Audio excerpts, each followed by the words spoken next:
Most people picture Soviet gulags as just another type of prison, maybe with some extra snow. They imagine prisoners sitting in cells, maybe doing a bit of work now and then, cold but survivable. Nothing could be further from the truth. The Soviet gulag system was essentially slavery, where the currency was bread, the workday was 16 hours, and your employer's business model was working you to death.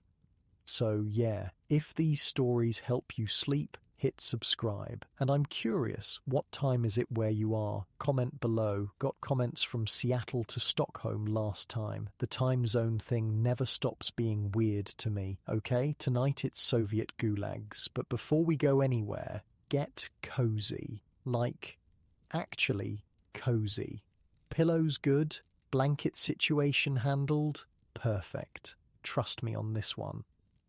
So congratulations, you just woke up in 1937 in the Soviet Union. It's 4 in the morning and the pounding on your door isn't your neighbour's bass-heavy music. It's the NKVD, Stalin's secret police. Your crime? Who knows? Maybe you were 5 minutes late to work yesterday. Maybe you told a joke about Stalin's moustache. Maybe your neighbour wanted your apartment and told the authorities you were plotting against the government. The reason doesn't matter because you're already guilty. The two men who burst into your room don't look at you as a person. To them, you're just today's quota. They have a number of arrests to make, and you're number 7. As you groggily try to understand what's happening, they're already tearing through your few possessions looking for evidence. A book with a suspicious underlined passage, a letter from a cousin who fell out of favour. Anything will do. You're given 10 minutes to dress and pack, 10 minutes to say goodbye to your life. What do you take when you might never return? Your warmest clothes, certainly, though you have no idea how inadequate they'll be. Some family photos, maybe, if the officers allow it. They usually don't. The hardest part? If you have a family, they're watching in silent terror. Your spouse knows better than to protest. Your children stare with wide, confused eyes. Everyone understands that making a scene will only result in more arrests. This scene plays out in apartments across the Soviet Union every single night. Hundreds of thousands of similar goodbyes whispered in the dark. The Black Raven, that's what everyone calls the ominous black prison van, is waiting outside. Inside, you find yourself crushed against other confused, terrified people. Some are crying silently, others sit in shocked disbelief. A few veterans of the system stare ahead with empty eyes, already conserving energy for what's to come. The interrogation that follows makes no sense because it's not supposed to. It's theatre. Logic has no place here. You're asked to confess to absurd crimes, to implicate friends in conspiracy plots that never existed. The interrogator, bleary-eyed from an endless shift of extracting confessions, doesn't care about the truth. He cares about meeting his quota of confessions. Just sign, he says, pushing a document toward you. It'll be easier for everyone. Some resist for days, weeks even, through sleep deprivation and beatings, but eventually nearly everyone signs. What choice is there? The system isn't designed to find truth, it's designed to feed the camps. After your trial, a 3-minute formality where your signed confession is read aloud, you're sentenced. 10 years is standard. 10 years of corrective labour for crimes you didn't commit. You want to laugh at the absurdity, but you're too exhausted to manage even that. The journey to the camps is where the real horror begins. Prisoners call it etap, transit. You're herded into train cars meant for cattle, 80 people crammed into a space designed for 8 cows. There's one small window covered with bars and a hole in the floor for a toilet. The stench becomes unbearable within hours.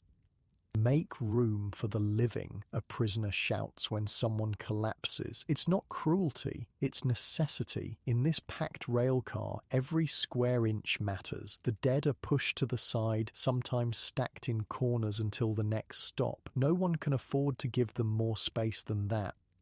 The journey can last weeks, depending on your destination. The most feared camps are in Kolyma, in the far northeast of Siberia. Getting there means not just the train ride, but also a sea voyage on ships just as crowded and filthy as the trains. Prisoners call these ships floating coffins. Many don't survive the journey. The food on the transport is a daily ration of about 300 grams of bread, roughly the size of your fist, and soup so thin it's practically hot water with a rumour of cabbage. This isn't enough to survive on, but that's by design. The weak will die on the journey. The system considers this efficient. Water is often more precious than food. Sometimes the train stops and guards distribute water, sometimes they don't. Prisoners have been known to lick the condensation off the metal walls of the car. In winter, they eat snow passed through the small window. In summer, many die of dehydration. Sleep is nearly impossible standing up, but prisoners develop a system. They take turns sitting or lying down. They learn to sleep in 20-minute shifts, standing up, leaning against each other like fallen trees. Your muscles scream from the strain, but eventually exhaustion wins over discomfort. The guards check the cars at stops, sometimes pulling out the dead, sometimes not bothering. They don't see people, just cargo. One guard, barely 20 years old with a baby face, casually mentions to another that yesterday's train lost 43 pieces of cargo to the cold. Not people, cargo. You drift in and out of consciousness, losing track of time. Days and nights blur together. The rhythm of the train becomes your heartbeat. The smell of unwashed bodies, excrement and fear becomes so constant you stop noticing it. Your world narrows to the next ration of bread, the next sip of water, the next chance to close your eyes. You learn to spot the signs of someone about to die, a certain vacant look in the eyes, lips pulled back from the teeth in a grimace, breathing that becomes shallow and irregular. When you see these signs, you move away if you can, not from cruelty, but because when they collapse, there will be a brief, violent scramble for their bread ration and their space. This is what the system has reduced you to in just a few weeks. One morning, or maybe it's afternoon, it's impossible to tell. The train finally stops. The doors slide open with a metallic shriek. The light is blinding after the darkness of the rail car. As your eyes adjust, you see it. Endless white, snow stretching to the horizon, broken only by wooden watchtowers and barbed wire. The air is so cold it feels like knives in your lungs. "Welcome to your new home," a guard says with a smirk. "You'll be here until you die or your sentence ends." "Mostly they die," he adds to another guard, not bothering to lower his voice. "You've arrived at the edge of the world. This is no ordinary prison. This is the Gulag, a place designed to extract every last ounce of labor from your body before it fails. As you stumble down from the train on legs that barely remember how to walk, you realize with perfect clarity your old life is over. From now on, there is only survival. Not like your warm bed right now, with its soft blankets and comfortable mattress. Not like your safe, heated room where hunger is just a brief sensation before a full meal. The contrast between that comfort and the Gulag's harsh reality couldn't be more stark. The guards are shouting, organizing the new arrivals into lines, men to one side, women to the other. Those who can't stand are thrown onto sleds like firewood. They might be taken to the infirmary, or they might be headed straight to the mass graves that ring the camp. You don't know yet that the infirmary is often just a stop on the way to those same graves. What you do know with absolute certainty is that your survival depends on what happens in the next few hours. The coat that seemed warm enough in Moscow is laughably inadequate here, where temperatures routinely drop to 40 degrees. The shoes that were comfortable for city walking will cause frostbite within hours of working outside. Your new reality is beginning to take shape. Every prisoner around you is thinking the same thing. How do I survive this? What deals do I make? What skills can I trade? Who do I need to befriend or avoid? Because in the Gulag, these aren't just social questions. They're the difference between life and death. As you shuffle forward in line, a prisoner already in camp uniform whispers as he passes, "Whatever work they assign you, try to get transferred to the kitchen or the hospital. Those who work outside in winter don't last long. It's your first lesson in Gulag survival. There will be many more to come, each paid for in suffering, but for now you focus on putting one foot in front of the other, moving toward the processing center where your camp life officially begins."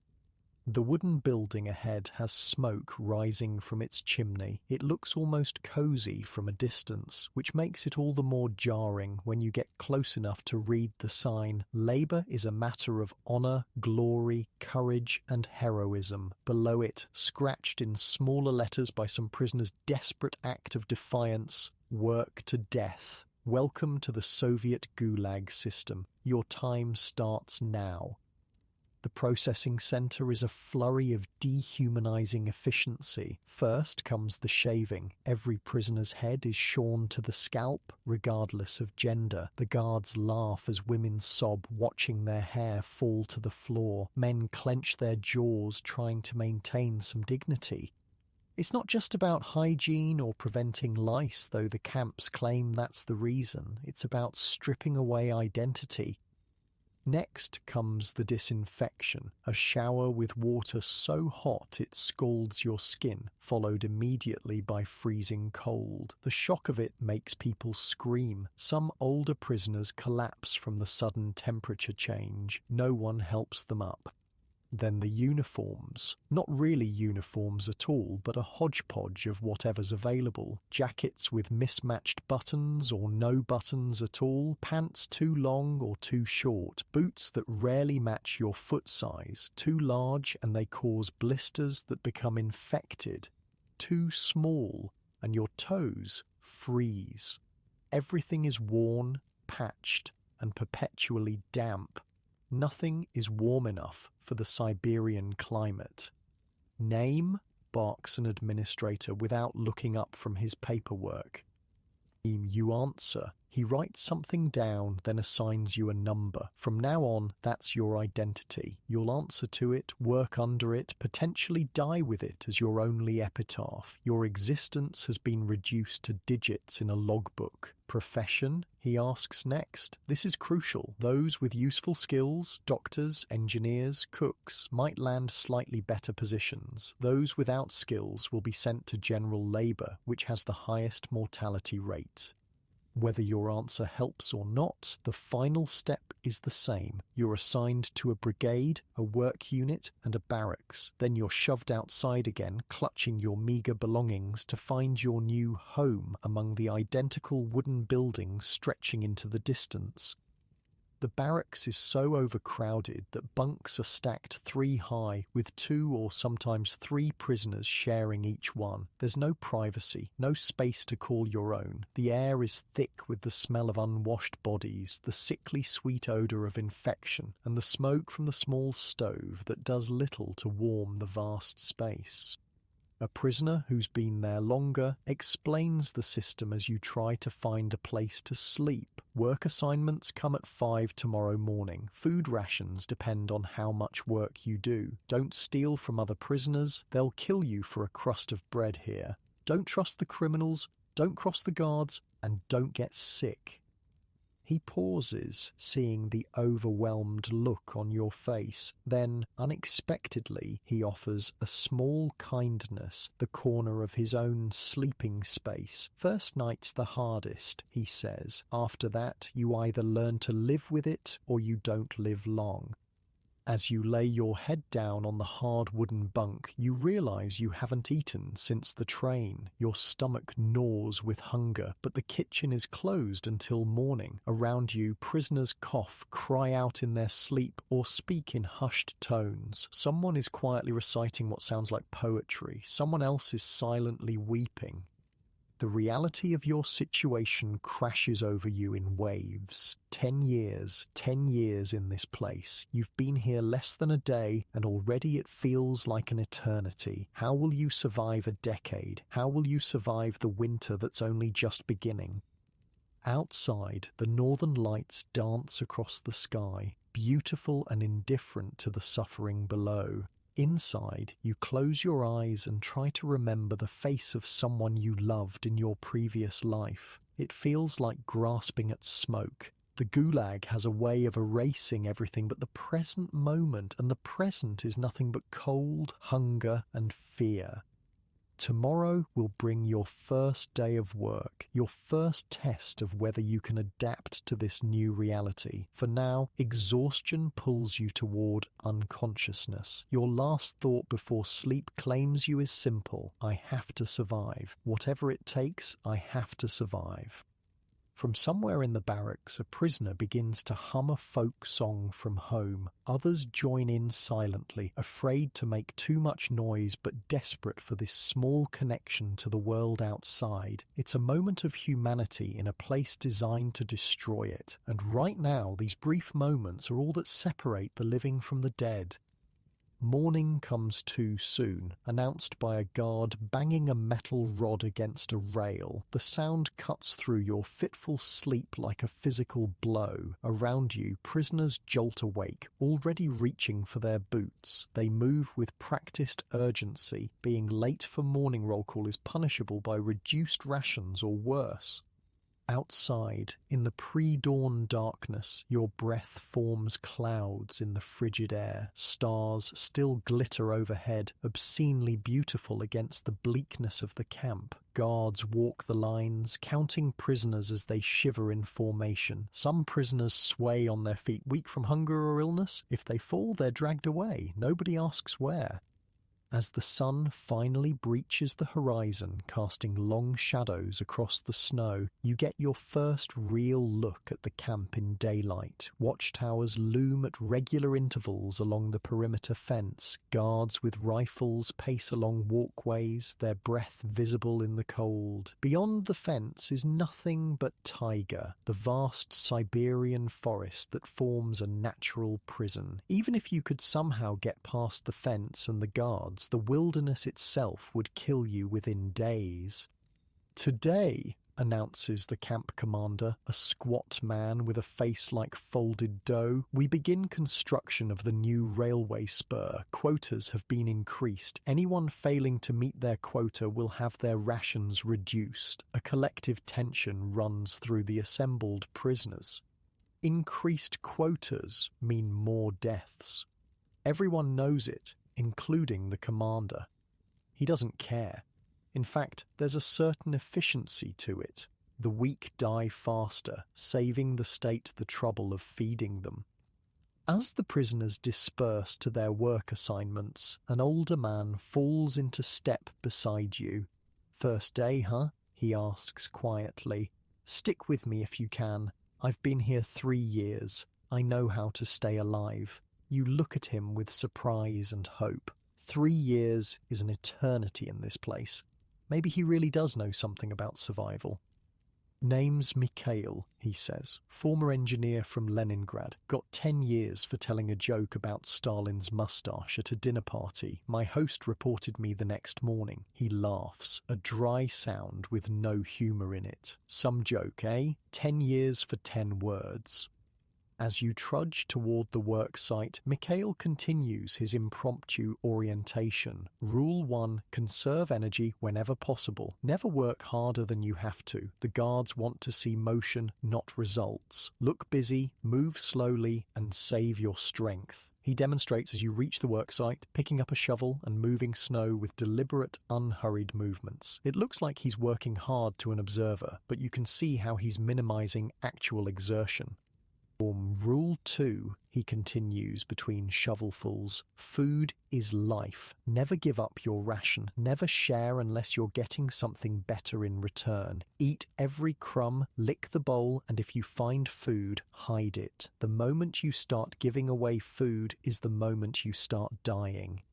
Around you, hundreds of prisoners are clearing snow, digging through the frozen ground, or carrying materials. Many look like walking skeletons, their uniforms hanging off emaciated frames. They move like automatons, eyes fixed on nothing, conserving even the energy it would take to look around.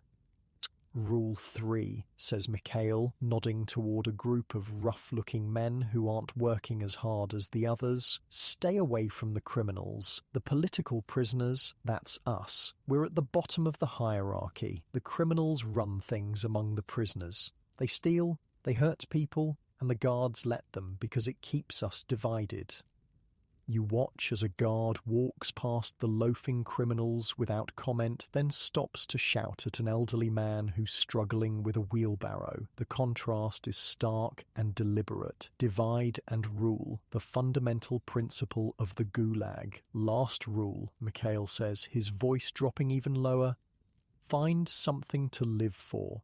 Family outside, God, revenge. Doesn't matter what. Just something to wake up for. The ones who die fastest are the ones who lose hope.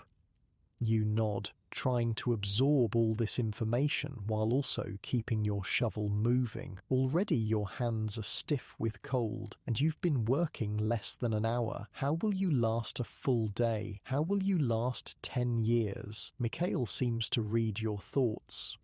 1 day at a time, he says simply. That's all anyone does here. 1 hour, 1 minute, if that's all you can manage. Just keep breathing, keep moving, and don't think too far ahead.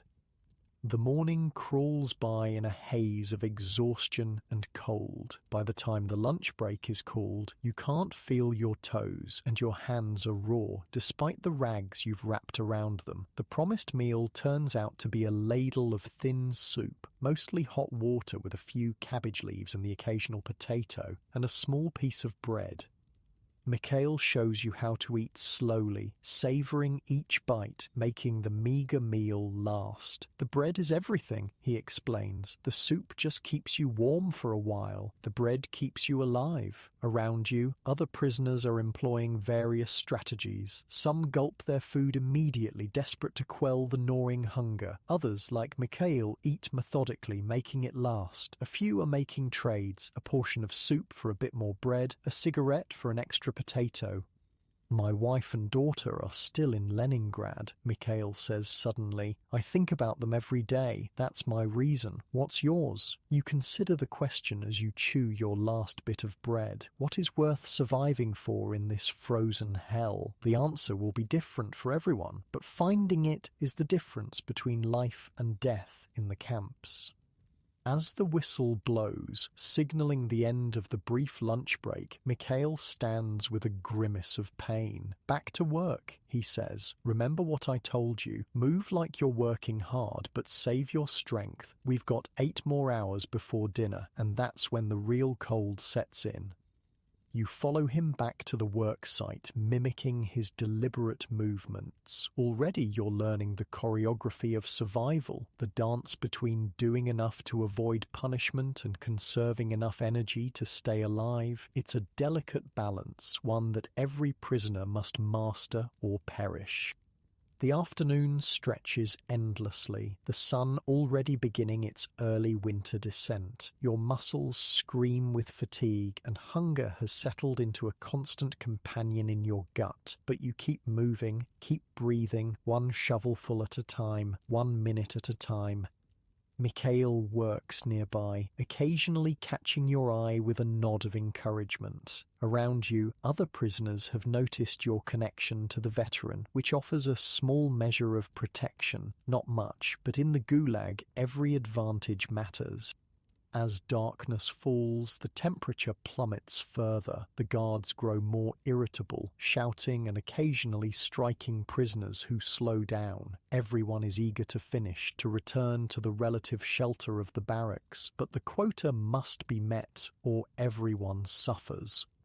Put your hands in your armpits when the guards aren't looking, Mikhail advises during a brief pause. Frostbite will kill you faster than hunger. If your fingers go numb, you can't work. If you can't work, you don't eat. Simple as that. You do as he suggests, the small warmth, a momentary relief. It's hardly comfortable in your cozy bed, but it's survival, and for now that's enough. Finally, the day's work is deemed complete. The exhausted prisoners trudge back toward the camp, a dark line of figures against the snow. Behind you, the day's progress on the railway spur is barely visible, a shallow trench carved from the frozen earth, a few meters of track laid. Tomorrow, you'll do it all again, and the next day, and the next, until the railway is built, or you're buried alongside it.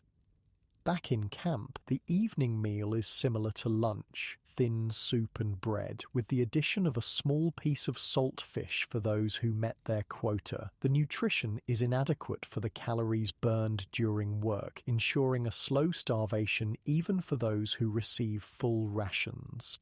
After dinner, prisoners have a brief period of free time before lights out. Some mend clothing with precious scraps of thread. Others carve small items to trade, cups from birch bark, spoons from wood, crude needles from bone. A few gather in corners to whisper stories or recite poetry remembered from better days. Mikhail introduces you to a small group of his friends, other political prisoners who have formed a loose alliance for mutual protection. There's Anna, a former university professor sentenced for possessing banned books. Pavel, an accountant who made the mistake of questioning production figures. And Dmitri, a factory worker arrested simply because the NKVD needed to fill a quota of arrests. New arrivals come and go, Anna explains, her once elegant hands now calloused and cracked. Most don't make it through the first winter. We try to help when we can, but she trails off, the unspoken reality hanging between you. In the Gulag, survival often means making hard choices about who to help and who to let go. As you settle onto your shared bunk for the night, aching in every muscle, Mikhail offers one final piece of advice. Tomorrow will be harder than today. Your body isn't used to this work, but the day after will be a little easier, and the day after that. If you make it 2 weeks, you might make it 2 months. If you make it 2 months, you might make it a year. And after that, he shrugs. After that, you're one of us, the lucky ones. Lucky. The word seems absurd in this context, but as you look around at the survivors, gaunt, hardened, but alive, you understand. Luck plays its part, but so does adaptability, intelligence, and sheer stubborn will. These are the tools of survival in the Gulag, as essential as bread and warm clothing. As exhaustion pulls you towards sleep, you wonder what version of yourself will emerge from this experience. Assuming you survive at all, the Gulag doesn't just work the body to destruction, it transforms the soul, forcing impossible choices and stripping away everything but the most elemental human drives. Tomorrow brings another day of labour, another test of endurance, but for now, you've survived your first day in the Soviet Gulag. It's a small victory in a place where even breathing feels like an act of defiance against a system designed to crush the human spirit. The last thing you hear before sleep claims you is Mikhail's voice, quiet in the darkness. Remember, one day at a time, just one day at a time. You wake to the sound of the barracks door slamming open. For a brief, blissful moment you forget where you are. Then reality crashes back, the hard wooden bunk beneath you, the smell of unwashed bodies, the ache in every muscle. You've survived your first night in the Gulag. Up, now! A guard shouts, banging his truncheon against the wall. Around you, prisoners move with practiced efficiency. No one speaks, no one complains. They pull on their boots, straighten their threadbare jackets, and move toward the door like sleepwalkers. You follow, still clumsy with exhaustion and unfamiliarity. Mikhail appears at your side. "Sleep okay?" he asks, his voice low. You want to laugh at the absurdity of the question, but you're too tired. Sleep had been fitful at best, the bunk too crowded, too hard, the barracks too cold despite the bodies packed inside. Roll call, Mikhail explains, happens in the dark during winter, makes the days feel even shorter. Outside, the prisoners form neat lines in the pre-dawn blackness. The temperature must be 30 below zero. The cold seeps through your clothes as if they're not even there. Your teeth chatter uncontrollably. The guard moves down the line, counting. When he reaches you, he pauses. "New meat," he says flatly. "You won't last till spring." Beside you, Mikhail stiffens but keeps his eyes forward. "Don't respond," he whispers when the guard moves on. "Never give them a reason to notice you." After roll call comes breakfast, a thin gruel that might have once been oats with a chunk of dark bread. The bread is frozen solid. Mikhail shows you how to tuck it inside your jacket against your body to thaw it enough to eat. "The bread is sacred," he says. "Never eat it all at once. Save some for later when hunger hits hardest." You notice that the veterans cut their bread rations into precise portions with small pieces of wire they keep hidden in their clothes. Some even sleep with their remaining bread, afraid it will be stolen during the night. As everyone files out for the day's work assignments, Mikhail steers you toward a squat man with a clipboard. "Work assignment officer," he explains. "Your job determines if you live or die. Outside work in winter is a death sentence. Inside work means survival." The assignment officer barely glances at you. "New arrival? Railway construction." Mikhail steps forward. "Comrade, this one has engineering experience. Could be useful in the workshop." The officer narrows his eyes, suspicious of this advocacy. "Who says?" "I worked with engineers in Leningrad," you lie, picking up on Mikhail's cue. "Factory design, mostly." The officer snorts. "Workshop's full. Railway." He makes a notation and waves you on. Mikhail sighs. Worth a try. Railway work is hard, but it could be worse. Could be logging or mining. Those'll kill you in weeks. Outside the main gate, prisoners are divided into work brigades. Each brigade has a leader, not a guard, but a prisoner given authority over the others. The brigade leaders are hard men with hard faces. Their position means better rations and less brutal work, but it also means being responsible for meeting quotas. "Our brigade leader is Stepan," Mikhail says, nodding toward a tall, gaunt man with a scar running from temple to jaw. "Former Red Army officer, tough but fair. Won't sacrifice you to save himself, which is rare enough. Stepan is assigning tools, shovels, pickaxes, spades. The tools are precious commodities, counted carefully at the beginning and end of each day. Losing a tool means punishment for the entire brigade."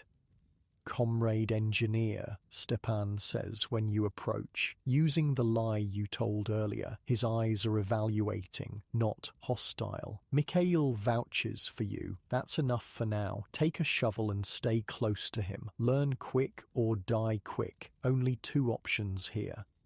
As your brigade marches to the work site, Mikhail continues your education. Camp runs on a hierarchy, he explains. Guards at the top, obviously. Then the trusties, prisoners who work for the administration. Below them, the criminals, the common thieves and murderers. We're at the bottom, the politicals. Politicals? Anyone arrested for a political crime, speaking against Stalin, showing up late to work too many times, having relatives abroad, being too educated, basically everyone who isn't a real criminal. The work site is a frozen hell. The railway spur being built extends from the main camp into the wilderness. Today's task is clearing snow and ice from yesterday's work, then continuing to dig the railbed through the frozen ground. Your shovel clangs against the ice-hard earth, sending painful vibrations up your arms. Within minutes, your hands are numb despite the rags wrapped around them. Your breath forms ice crystals in your nose with each exhalation.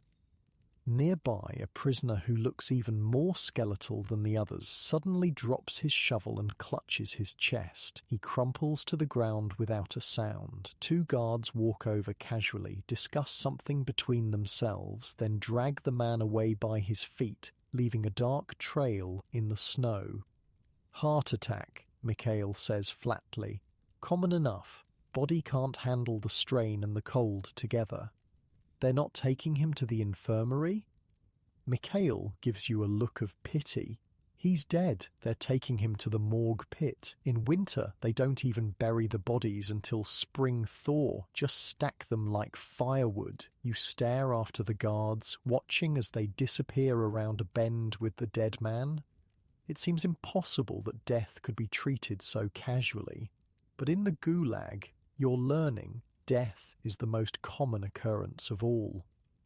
The work continues hour after hour. The sun barely clears the horizon before beginning its descent again. The short winter day offers little warmth and less comfort. Prisoners move mechanically, conserving energy and warmth, speaking only when necessary. At noon, there's a brief break for food. The ration is the same thin soup and bread. You sit with Mikhail and a few others from your barracks, huddled against the wind. "How many die?" you ask Mikhail. He shrugs. Winter takes the most. Maybe 1 in 10 prisoners each winter, more in bad years. Summer brings different killers. Dysentery, tuberculosis. The weak die first, but even the strong don't last long without luck. A prisoner you don't recognize sits down nearby. A heavy-set man with a gold tooth that glints when he smiles. Unlike most prisoners, he looks well fed. His jacket is in better condition, and he's wearing mittens instead of rags on his hands. "Oh, who's that?" you whisper to Mikhail. "Verona, criminal prisoner, food distributor at the kitchen." Mikhail's voice drops even lower. "Be careful around him. He trades food for favors, but his protection costs more than most can pay." As if hearing his name, Verona looks over and grins. "Fresh meat," he says, nodding at you. "When you're tired of starving, come see me. I can help for a price." Before you can respond, Mikhail cuts in. "He's with us, Verona, engineering brigade." Verona's grin doesn't falter, but his eyes harden slightly. "Everyone needs friends in this place, engineer. Remember that when your political friends can't help you." He stands, brushing snow from his pants with well-fed nonchalance. What did he mean by that, you ask, when Verona is out of earshot? "Criminals run their own system in here," Anna explains from across the circle. "They steal, they trade, they control what little comfort exists. The guards let them because it keeps us divided. Criminals hate politicals. They think we're soft, educated fools." "But not all criminals are like Verona," adds Pavel. "Some are just ordinary people who stole bread to feed their families. The real Vori, the professional criminals, they're the dangerous ones." "Or Vori v zakone," Mikhail explains. "Thieves in law. They have their own code, their own laws. They never cooperate with camp authorities, never work if they can avoid it. They steal and extort to survive." The whistle blows, ending the lunch break. As you stand to return to work, you notice Verona watching you from across the yard, his gold tooth catching the weak winter sunlight as he smiles. The afternoon drags on endlessly. Your muscles scream with exhaustion, but stopping means freezing, so you keep moving. The numbing cold has one mercy. After a while, you stop feeling the pain in your hands and feet. Mikhail warns this is dangerous, a sign of frostbite setting in. "Wiggle your fingers and toes whenever you can," he advises. "Frostbite will get you sent to the infirmary, and many who go there never return." As the weak winter sun begins to set, the guards call for the day's production to be measured. The brigade has fallen short of its quota, the frozen ground too hard, the workers too weak to make sufficient progress. Stepan, the brigade leader, argues briefly with the guard in charge, pointing to the rock-hard ground, the inadequate tools. The guard is unmoved. He makes a notation in his book that will mean reduced rations for everyone in the brigade.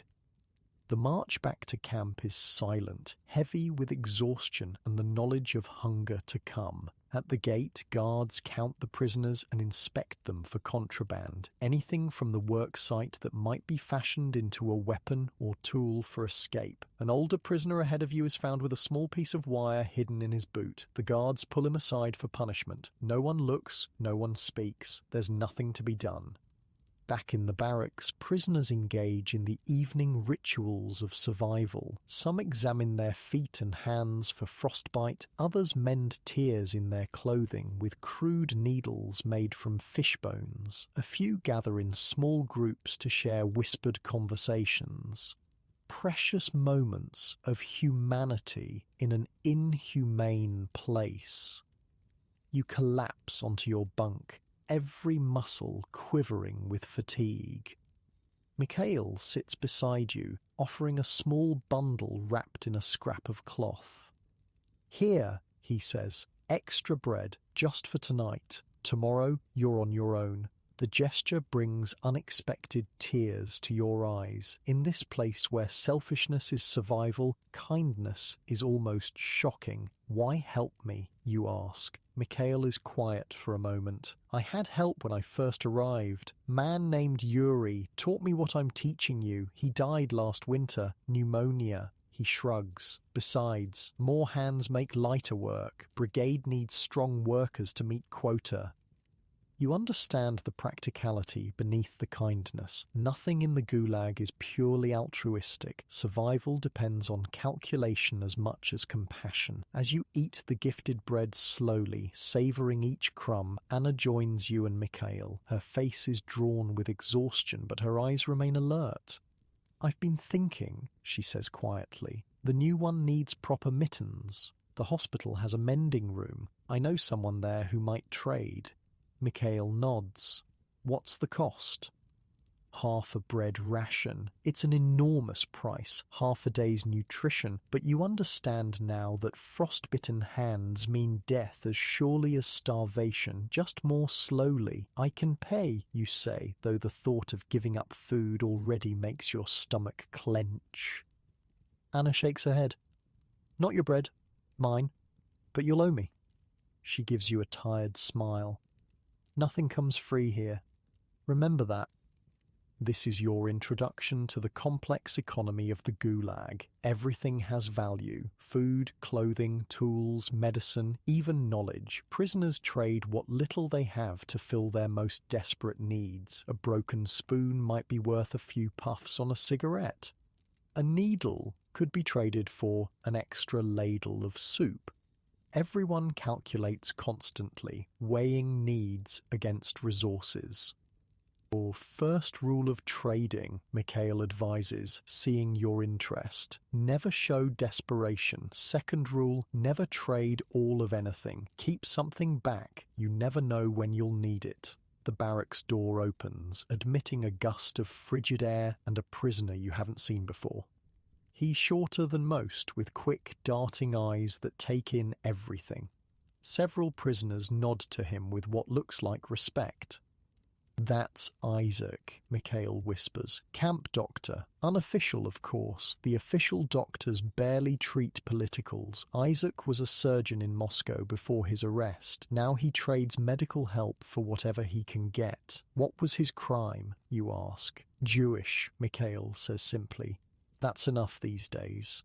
Isaac makes his way through the barracks, stopping to check on several prisoners. He changes a crude bandage here, examines a swollen joint there. Finally, he reaches your group.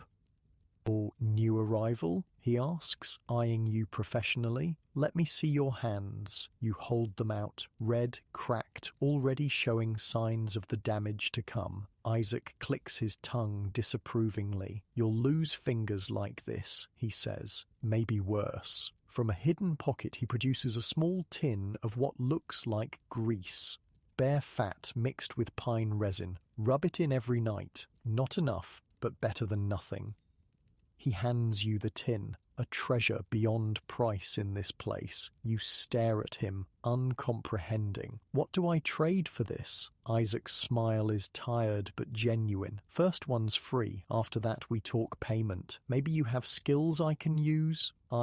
You begin. Then remember the role you've claimed. Engineering, design. Isaac nods thoughtfully. Good. I need someone who can draw. Medical diagrams for teaching the assistants. Come see me when your hands heal enough to hold a pencil. After he moves on, you turn the small tin over in your hands, still bewildered by this unexpected gift. Don't look so surprised, Anna says. We help each other when we can, not from kindness, from necessity. No one survives alone here. Mikhail nods agreement. The authorities expect us to turn on each other like animals. Sometimes we do, but there's resistance in cooperation, in remembering we're human. Small defiances, but they matter. As night settles fully over the camp, the barracks grows quiet. The small stove in the centre provides meagre heat, and prisoners huddle on their bunks, conserving warmth. Some cough, the racking wet cough that signals tuberculosis or pneumonia. Others whimper in their sleep, caught in nightmares no worse than their waking reality. You apply Isaac's ointment to your raw hands, the sharp smell of pine resin cutting through the barrack's stale air. The relief is immediate, a small mercy in a merciless place. Tomorrow will be harder, Mikhail says, settling onto the bunk beside you. Second day always is. Body rebels against what you're asking it to do, but the day after gets easier, and the day after that. How do you know I'll last that long? You ask. Mikhail studies you for a moment. Something in the eyes, he says finally. Some have already given up when they arrive, walking dead. Others still have fight. You're still fighting. You're not sure if he's right. Fighting seems impossible in this place where every element, cold, hunger, brutality, is designed to crush resistance. Yet something in you refuses to be extinguished, a stubborn ember of selfhood that even the Gulag can't quite smother. As you drift towards sleep, you hear soft voices from a corner of the barracks. Someone is reciting poetry, Pushkin, you think, and others are listening in reverent silence. This small act of cultural remembrance feels suddenly, inexplicably important. They can take your freedom, your health, even your name, but as long as someone remembers Pushkin, something of civilization remains. You close your eyes, adding another lesson to your growing understanding of survival. Find the moments of humanity. Hold them close. They might keep you warm when nothing else can. Tomorrow will bring another day of brutal labour, bone-deep cold and gnawing hunger. But for now, you've learned the first lessons of Gulag life. You've begun to map the invisible landscape of power, trade and alliance that underlies the visible architecture of barracks and guard towers. You've taken the first steps on the long path of adaptation that might, with skill and enormous luck, lead to survival. The last thought before sleep claims you is surprising in its clarity. They can imprison your body, but your mind remains your own. In the Gulag, this might be the most important survival tool of all. As consciousness fades, the barracks dissolves into darkness, and for a moment, you're somewhere else entirely. Somewhere warm, safe, and far from this frozen hell. It won't last, this mental escape, but for now, it's enough. Morning comes too soon again. The same shouted orders, the same hurried preparation, the same watery gruel for breakfast, but something has changed. You move with slightly more purpose, slightly less confusion. You're learning. Look, Mikhail says, as your brigade marches to the work site. He points to a prisoner in a different brigade, a man who moves with a peculiar, shuffling gait. Self-maiming, cut his own foot to get out of work. They gave him 3 months in the punishment cells, then sent him back to work anyway. You watch the limping man with a mixture of horror and fascination. What drives someone to such desperation? Then again, after just 2 days in the Gulag, you're beginning to understand. At the worksite, Stepan, the brigade leader, makes an announcement. New system today. We work in pairs, experienced with new arrivals, faster workers with slower ones, only way to meet quota. He pairs you with Mikhail, a kindness disguised as efficiency. Other new prisoners are paired with veterans as well. It's a survival strategy, the strong helping the weak enough to meet the collective goal, but not so much that they endanger themselves. Watch and learn, Mikhail says as you begin. Pace yourself, work steady, not fast. Breathe deep but slow. Cold air can damage lungs if you gasp it in. You mimic his movements, finding the rhythm that balances energy conservation with productivity. By midday, you're working more efficiently, though your muscles still scream with each shovelful of frozen earth. During the lunch break, Anna approaches with a bundle. Your mittens, she says, handing them over. They're crude, fashioned from scraps of wool and leather, but far better than the rags you've been using. Half my bread ration for a week, she reminds you, starting tomorrow. You nod, understanding the transaction. In the warmth of your comfortable bed, this might seem exploitative, charging so much for simple mittens, but here, where survival hangs by the thinnest thread, it's simply the reality of existence. As you pull on the mittens, feeling the immediate relief they provide, Verona appears again. He watches the exchange with interest, then approaches your small group. "More nice mittens, engineer," he says, gold tooth catching the light. "But you'll need more than warm hands to survive winter. Food is what keeps the heart beating." He produces a small package wrapped in cloth. "Extra rations, yours for a reasonable trade." "What kind of trade?" you ask, suspicious but also desperately hungry. Verona smiles. "Information. You're educated, yes? You hear things. Understand things. The guards talk more freely around engineers than common labourers. I just want to know what you hear." Mikhail's expression darkens. "He wants you to spy," he says flatly. "On us? On the guards? On anyone? Information is currency too."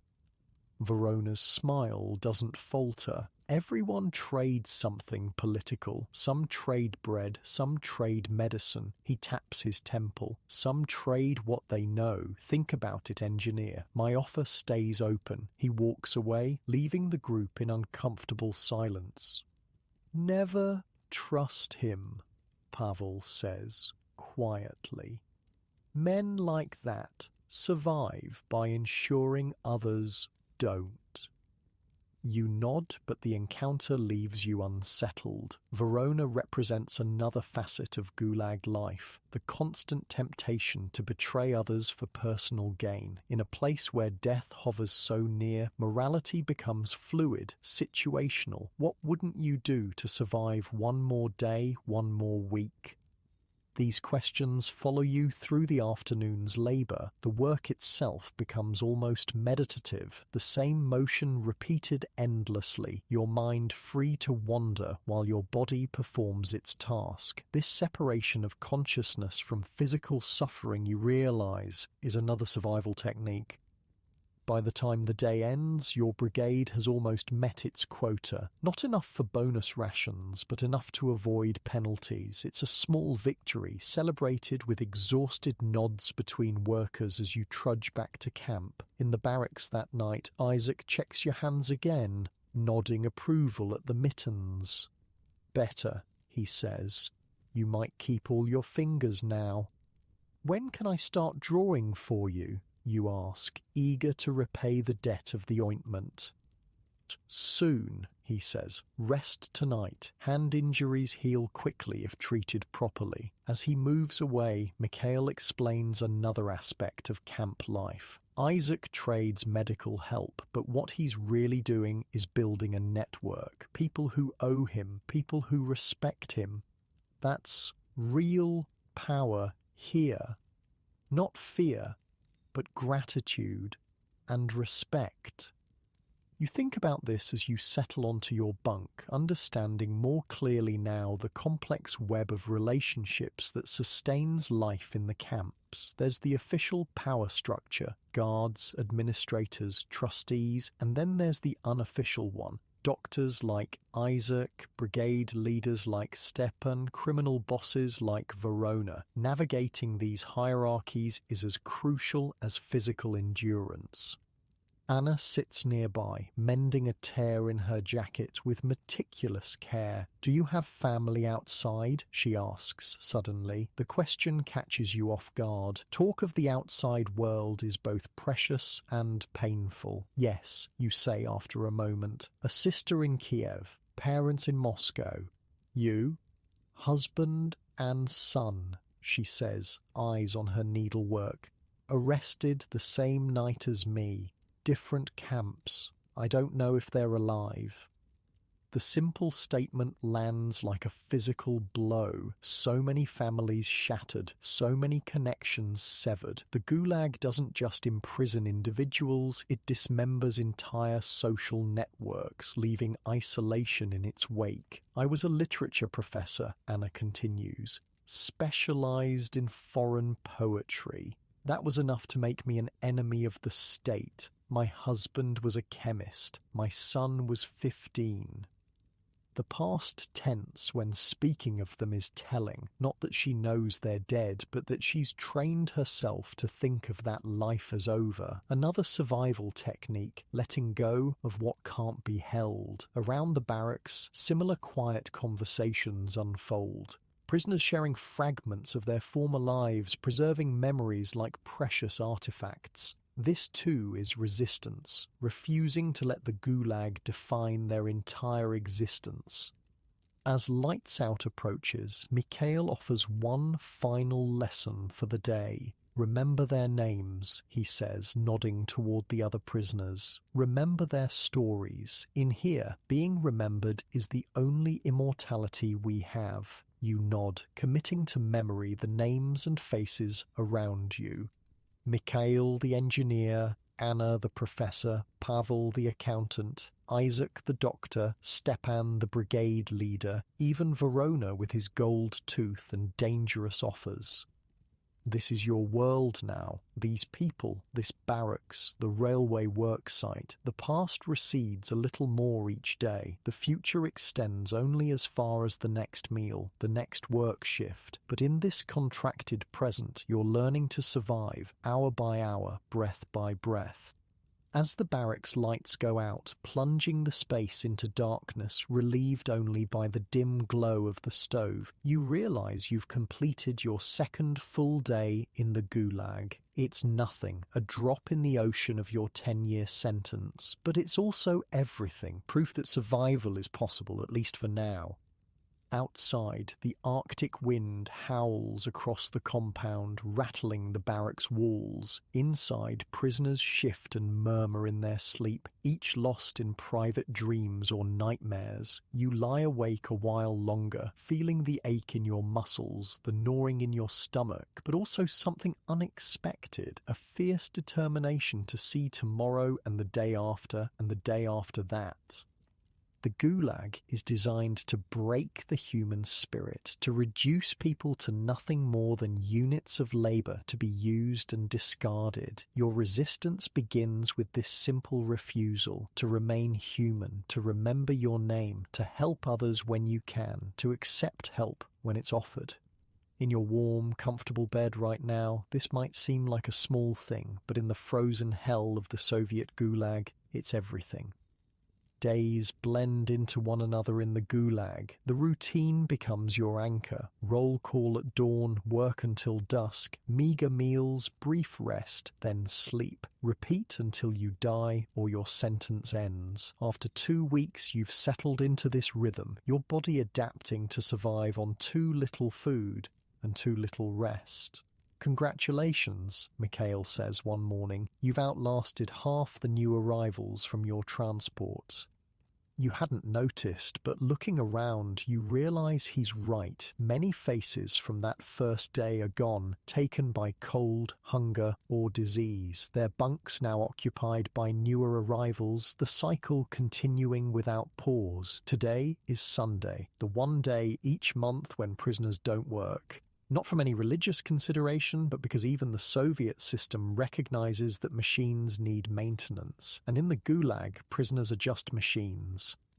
What happens on free days, you ask Mikhail as you finish your morning gruel. Depends, he says. Some rest, some trade, some try to improve their shelters. He glances around to make sure no guards are nearby. Smart ones learn. He leads you to a corner of the barracks where a small group has gathered around Isaac. The doctor is speaking quietly, drawing diagrams in the dust on the floor.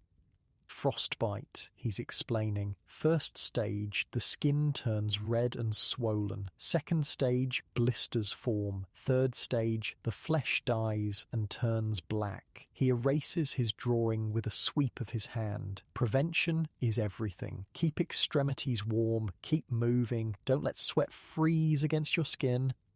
This is an improvised medical school, you realize. Isaac teaching basic survival medicine to anyone willing to learn. You join the circle, listening intently as he moves on to hypothermia, pneumonia, dysentery, the common killers of the camps. After the lesson, Isaac pulls you aside. Your hands are better, he says. Ready to help with some drawings? He produces a small scrap of paper and a stub of pencil, precious commodities in the Gulag. Your assignment is to draw anatomical diagrams from Isaac's descriptions, creating a crude medical reference that can be hidden from guards. Why the secrecy, you ask, as you sketch a diagram of the human respiratory system. Knowledge is power, Isaac says simply. They don't want us to have either. Across the barracks, other groups have formed. Anna leads one, teaching French to 3 younger prisoners. Pavel has organized what appears to be a chess game, except there's no board or pieces. The players call out moves and track positions entirely in their heads. The University of the Excluded, Mikhail calls it with grim humor. Best education in the Soviet Union if you survive the entrance exam. This intellectual resistance, preserving knowledge, culture, humanity in a system designed to destroy all 3, strikes you as both futile and profoundly necessary. What good is poetry in a place where people freeze to death? What use is chess to the starving? And yet, these activities seem to sustain something essential that food and warmth alone cannot. Your drawing session is interrupted by a commotion at the barracks door. 2 guards enter, followed by a civilian in a better quality coat, an administrator from the camp headquarters. "Attention," the senior guard shouts. "Camp inspector?" Prisoners scramble to stand at attention beside their bunks, hiding any contraband or evidence of unauthorized activities. Isaac's medical papers disappear into secret pockets. Anna's French lesson transforms instantly into a group mending session, needles appearing from nowhere.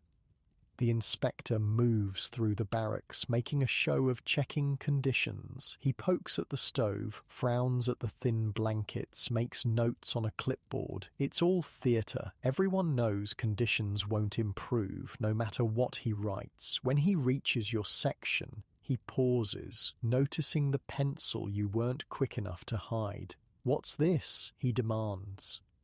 Before you can respond, Mikhail steps forward. Work requisition, citizen inspector, for the railway project. I was just explaining to the new arrival how to properly complete the forms. The inspector looks skeptical, but continues his rounds without pressing the issue.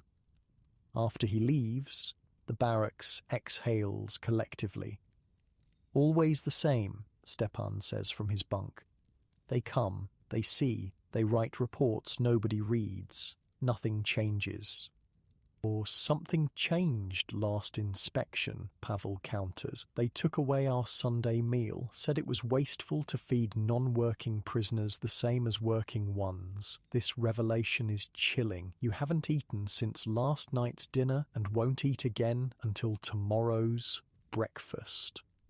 A full 24 hours without food, your body already operating on minimal calories.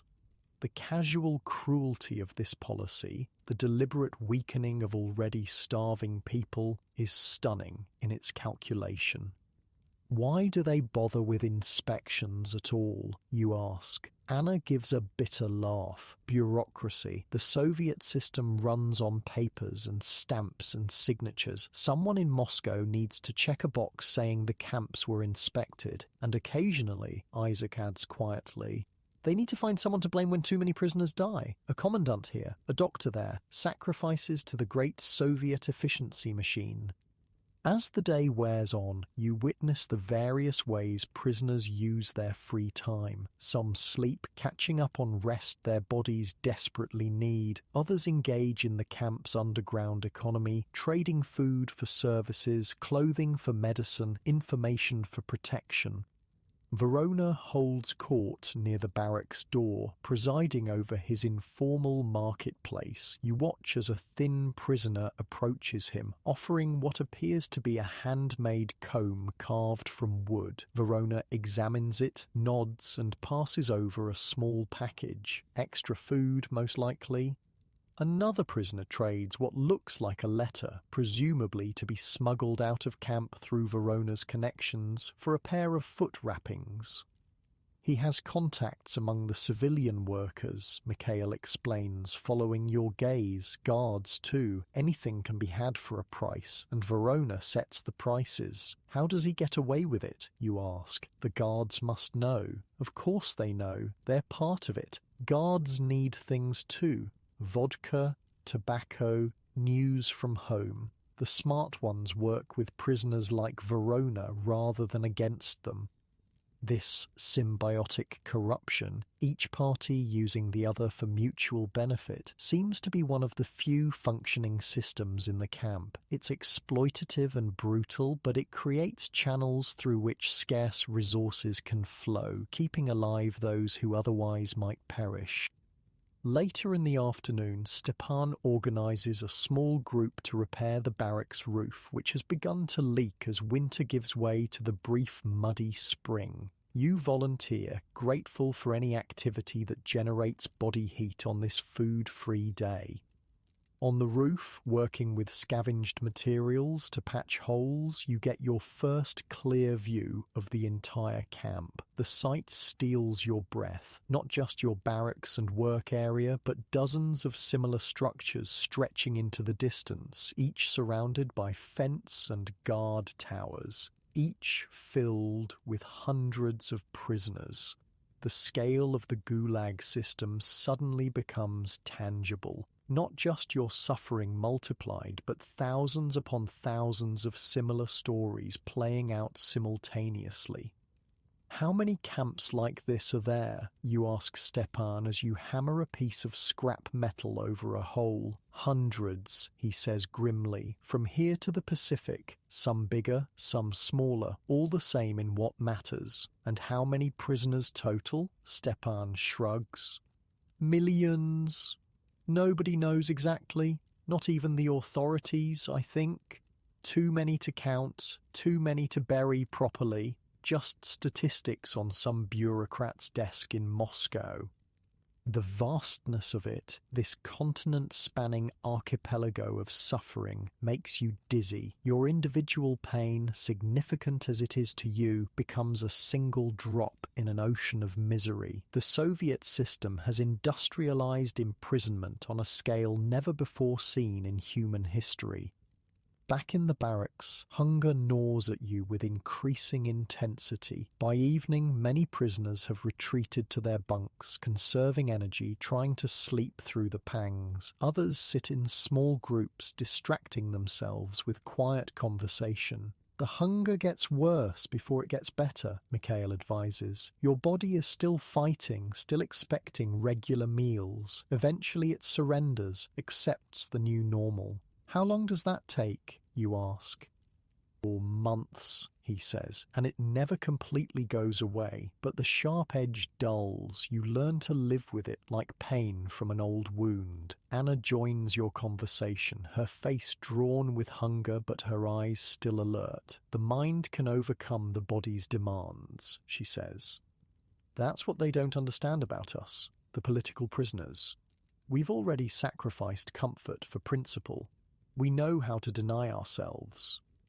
This stoicism, this elevation of mental discipline over physical need, seems to be another dividing line between the political prisoners and the criminals. The criminals fight, steal, and scheme for immediate gratification. The politicals endure, sharing when possible, maintaining dignity even in degradation. As night falls, bringing with it the bitter cold that seeps through the barracks' walls, Isaac organizes what can only be described as a cultural evening. In hushed tones, prisoners recite poetry from memory. Pushkin, Lermontov, even forbidden writers like Akhmetova and Mandel Stam. Others tell folk tales or sing songs so quietly they're almost whispered.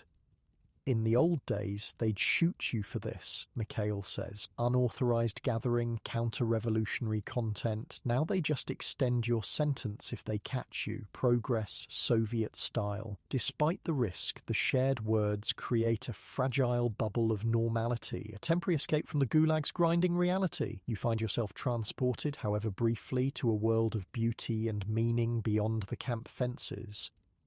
One prisoner, a former actor from Moscow named Leonid, performs a monologue from Chekhov with such power that tears glisten in the eyes of his audience. For a few precious minutes, the barracks is transformed into a theatre, the filthy bunks into velvet seats, the audience of slaves into free citizens engaged in culture. They can take everything else, Anna whispers, as Leonid takes a mock bow to silent applause, but they cannot take what we carry in our minds. This, you realize, is another form of resistance, preserving not just knowledge but art, not just survival techniques but the very essence of civilization, in a system designed to reduce humans to their most basic animal functions: working, eating, defecating, sleeping. Maintaining connection to art and beauty becomes revolutionary.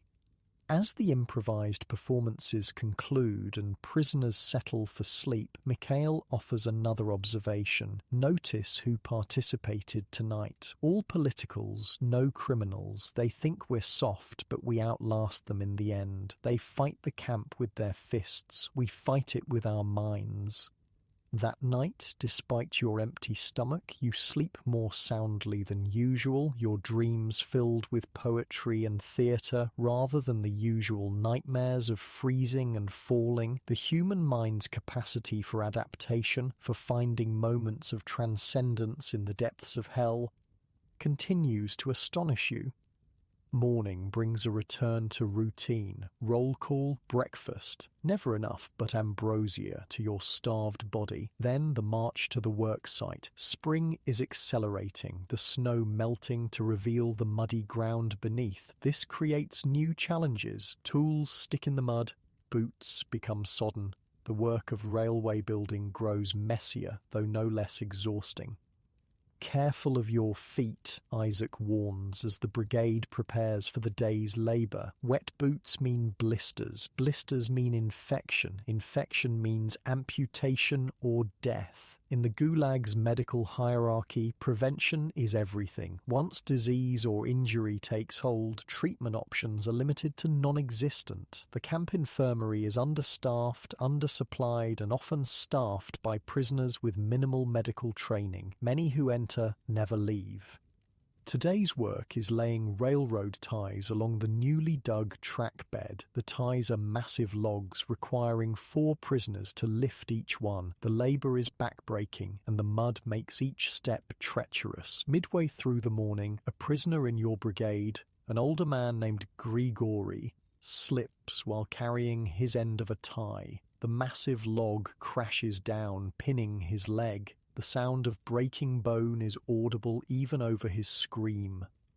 Guards approach casually, assessing the situation with clinical detachment. After a brief discussion, they order other prisoners to lift the tie and drag Grigori to the side of the work area. Back to work, the senior guard orders. Quota doesn't change because of one accident.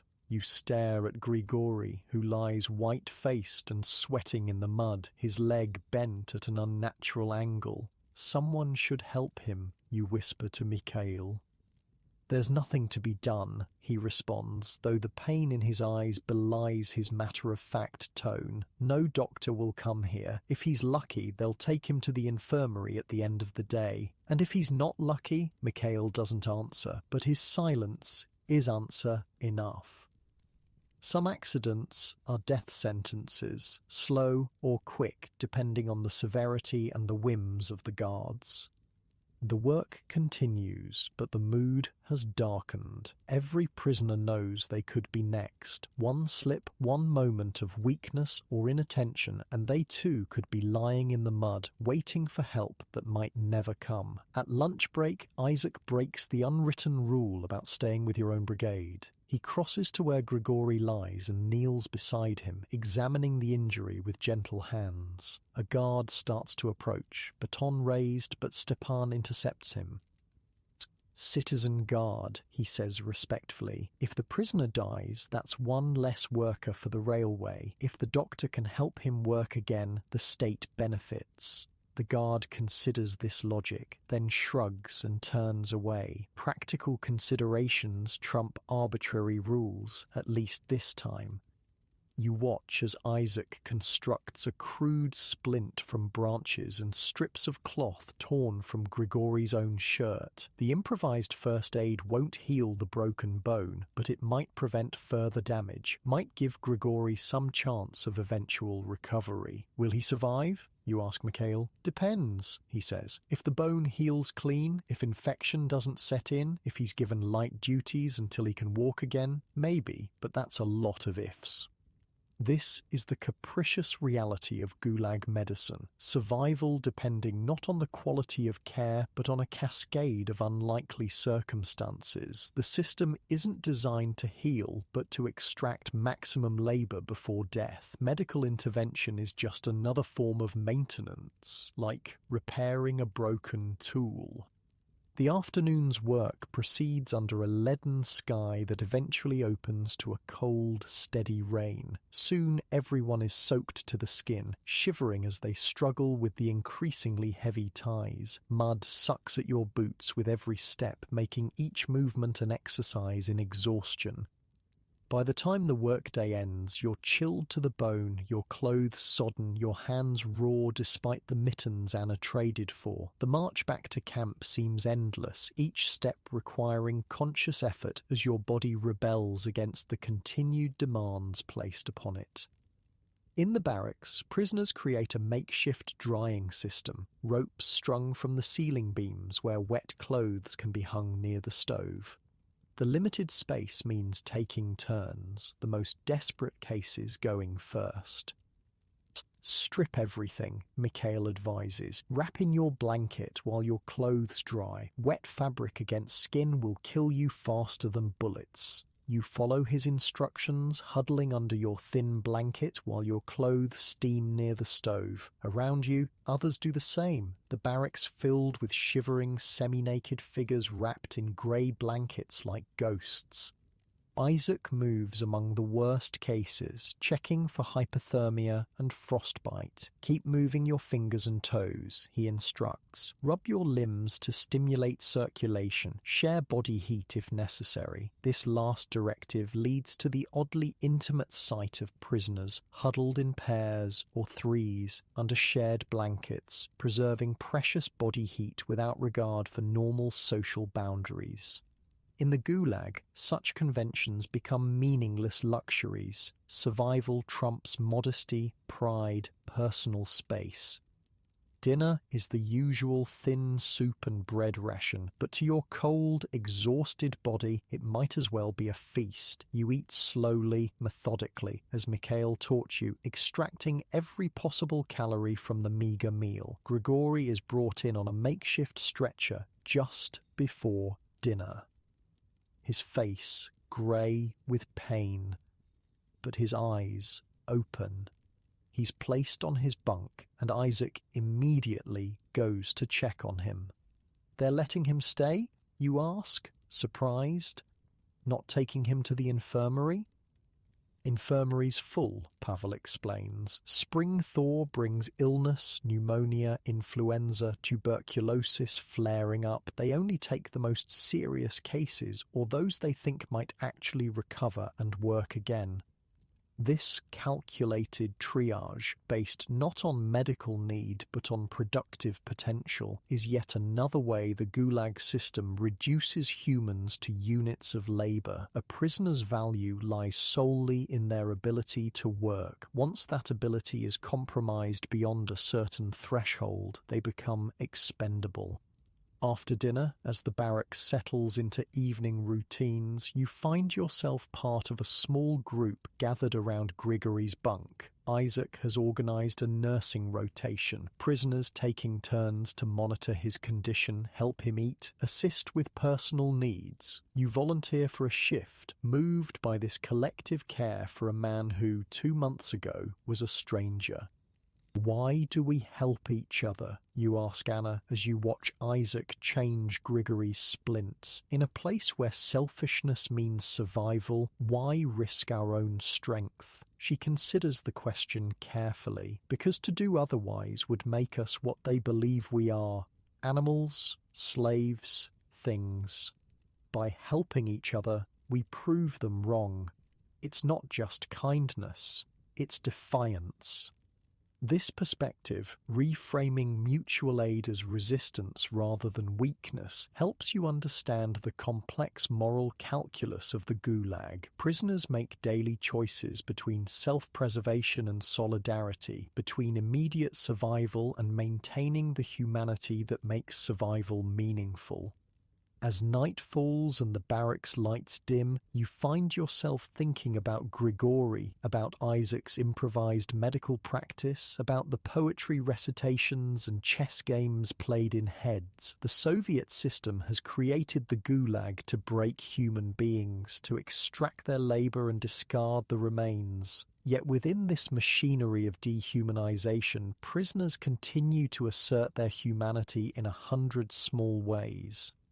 This too is survival, not just of the body, but of the soul. And as you drift towards sleep, your clothes now dry and warm against your skin, you wonder which is more important in the end. The last sound you hear before sleep claims you as Mikhail's voice, speaking quietly to another prisoner. Remember, we outlast them, not by being stronger, but by remembering who we are. In your comfortable bed right now, warm and well-fed, such words might seem merely inspirational, but in the frozen hell of the Gulag, they are a lifeline, a thread of meaning in a meaningless place, and sometimes that thread is all that stands between life and death. Spring in the Gulag brings its own particular miseries. The melting snow turns the entire camp into a sea of mud that sucks at your boots and makes every step a struggle. The barracks roof leaks constantly, forcing prisoners to rearrange bunks to avoid the worst drips. Pneumonia spreads through the crowded living quarters like wildfire. But spring also brings something unexpected, a shift in the camp's atmosphere. The slightly longer days and marginally warmer temperatures create a subtle change in everyone's outlook. Prisoners move with a bit more energy. Guards seem fractionally less brutal. The iron grip of winter loosens just enough to remember there are seasons beyond endless cold. "Oh, spring is dangerous," Mikhail warns one morning as your brigade marches to work through ankle-deep mud. Gives people ideas, makes them think about outside, about escape. You've been in the Gulag nearly 3 months now, long enough to understand the rules, both written and unwritten. Long enough to have settled into the complex social ecosystem. Long enough to have witnessed both terrible cruelty and surprising kindness. Has anyone ever successfully escaped, you ask? Mikhail glances around to ensure no guards are within earshot. A few, not many. Those who try usually die in the taiga. Exposure, starvation, wild animals. The ones who make it past that get caught at checkpoints or train stations. Papers are impossible to forge properly. But some make it? Some, he concedes. The ones with connections outside, the ones with skills, hunting, navigation, the ones willing to do anything to survive. His emphasis on anything tells its own story. Successful escape often means betraying others, stealing supplies that might mean death for those left behind, perhaps even killing to avoid capture. The moral cost is as high as the physical risk. At the worksite, your brigade has a new assignment, loading cut timber onto rail cars. It's a change from the endless digging of winter, but no less exhausting. Each log must be carried by 2 or 4 prisoners, depending on its size, from the cutting area to the waiting cars. Midway through the morning, a commotion breaks out near the tree line. Guards shout and run toward the forest, rifles ready. The senior guard orders all prisoners to kneel in the mud, heads down. Nobody moves or speaks as shots ring out in the distance. After 20 minutes, the guards return, dragging a body between them. It's a prisoner you don't recognize. Young, maybe 25, his face a mask of blood from a bullet wound to the head. They drop him in front of the kneeling prisoners like a hunting trophy. This one thought spring meant freedom, the senior guard announces. Let his mistake educate you all. The guards leave the body there all day, through lunch, through the afternoon work shift, as a warning. No one is allowed to cover it or move it. The dead man's open eyes stare at the sky while prisoners work around him, avoiding looking directly at the corpse but unable to ignore its presence. Who was he? You whisper to Stepan when the guards are far enough away. New arrival, Estonian, I think, first-timer. They never last. His voice is flat, emotionless, but his eyes hold a combination of pity and resignation.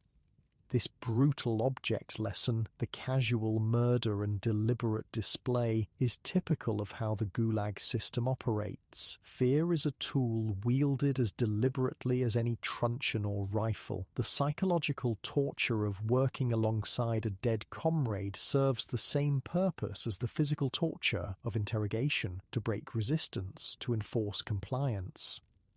By the time your brigade returns to camp that evening, the story of the escaped prisoner has spread throughout the compound. Details vary with each telling. He had a map, he had outside help, he made it 10 kilometers before being caught, he never made it past the tree line. The truth is less important than the symbol. One more failed attempt, one more warning. In the barracks, the conversation inevitably turns to escape, not plans. No one would be foolish enough to discuss actual plans, but philosophy. Is it better to risk everything for freedom or to survive within the system? Is a likely death in the wilderness preferable to slow death in the camps? I wouldn't try it, Pavel says firmly. Not worth the risk. My sentence is only 8 years. I can survive that.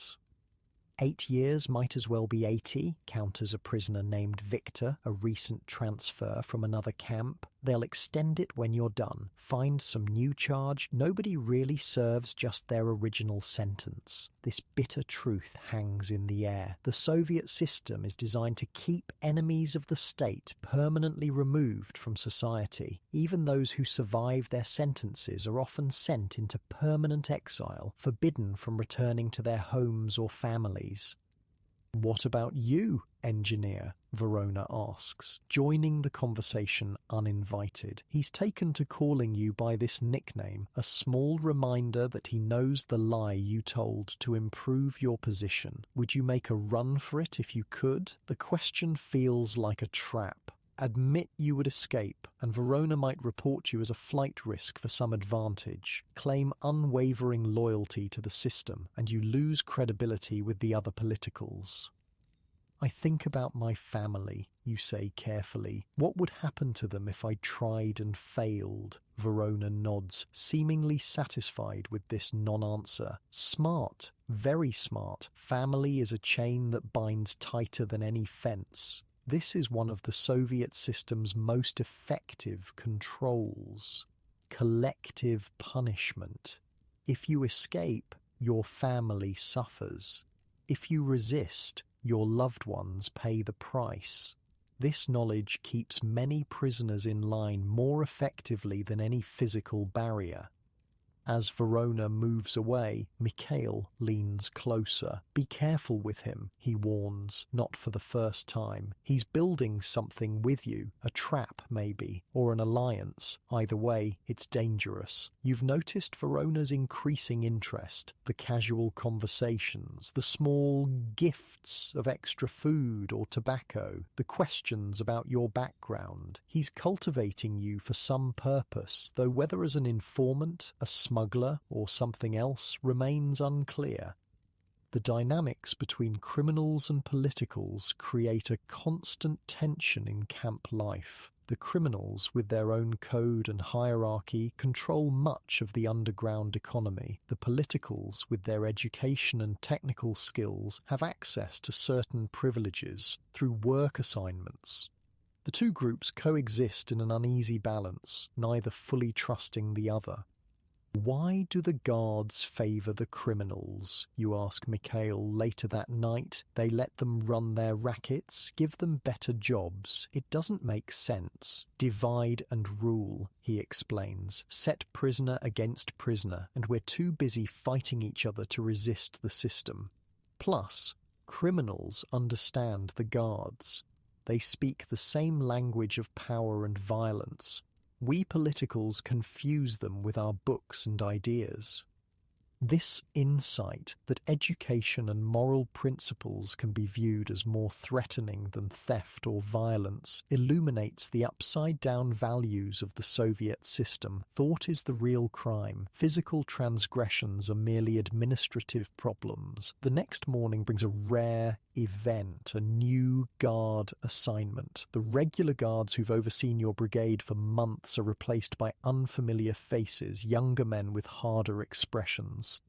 Trouble, Stepan mutters as you line up for roll call. New guards mean new rules. New rules mean mistakes. Mistakes mean punishment. His prediction proves accurate almost immediately. The new senior guard announces changes to work procedures, faster pace, higher quotas, stricter break schedules. When Pavel asks a clarifying question about tool assignments, he's pulled from the line and beaten with a truncheon until he can't stand.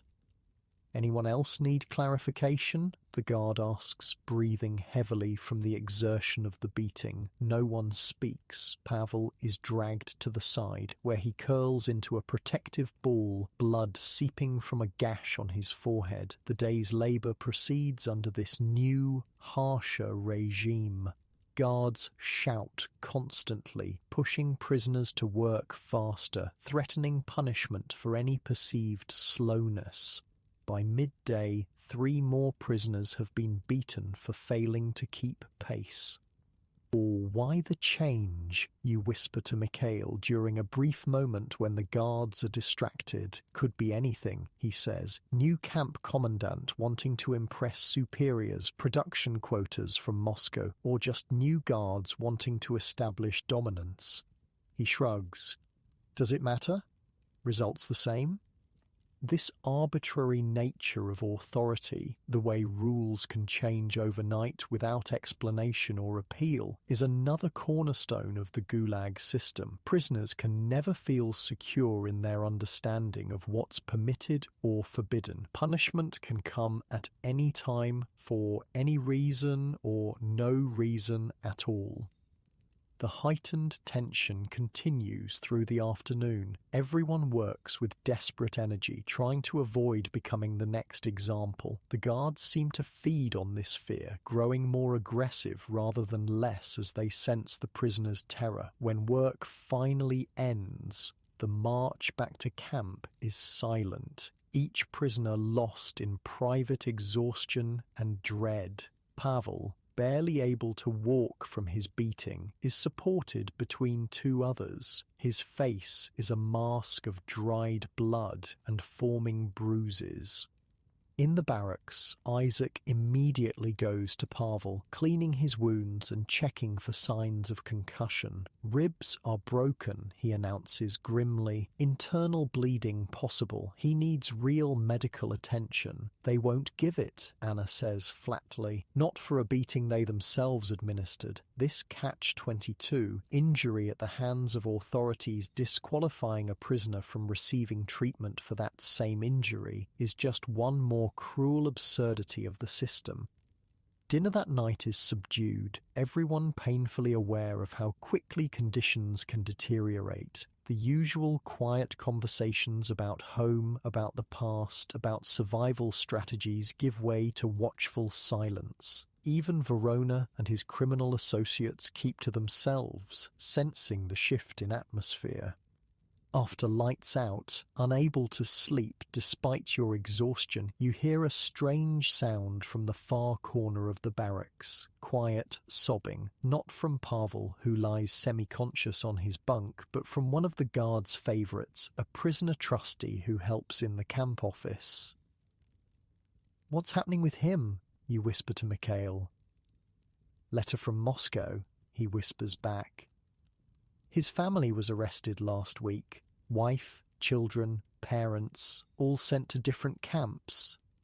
The news sends a chill through you. The trustee had cooperated fully with the authorities, served as an informant, enjoyed better rations and easier work. None of it protected his family. The lesson is clear. There is no safety, no security, no position so privileged that it can't be stripped away in an instant.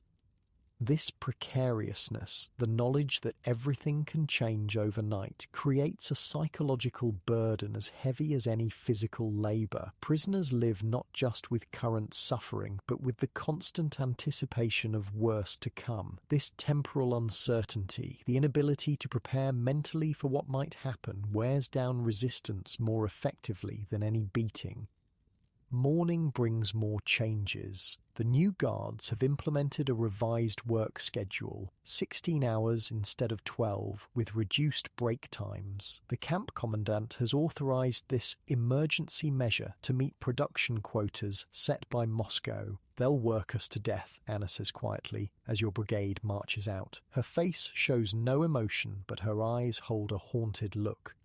That's the point, Mikhail responds. They need the timber more than they need us alive. We're expendable. The quotas aren't. This stark economic calculus, weighing human lives against production targets, is the fundamental logic of the Gulag. Prisoners are resources to be used until exhaustion, then replaced with fresh arrests. The individual means nothing, only the output matters.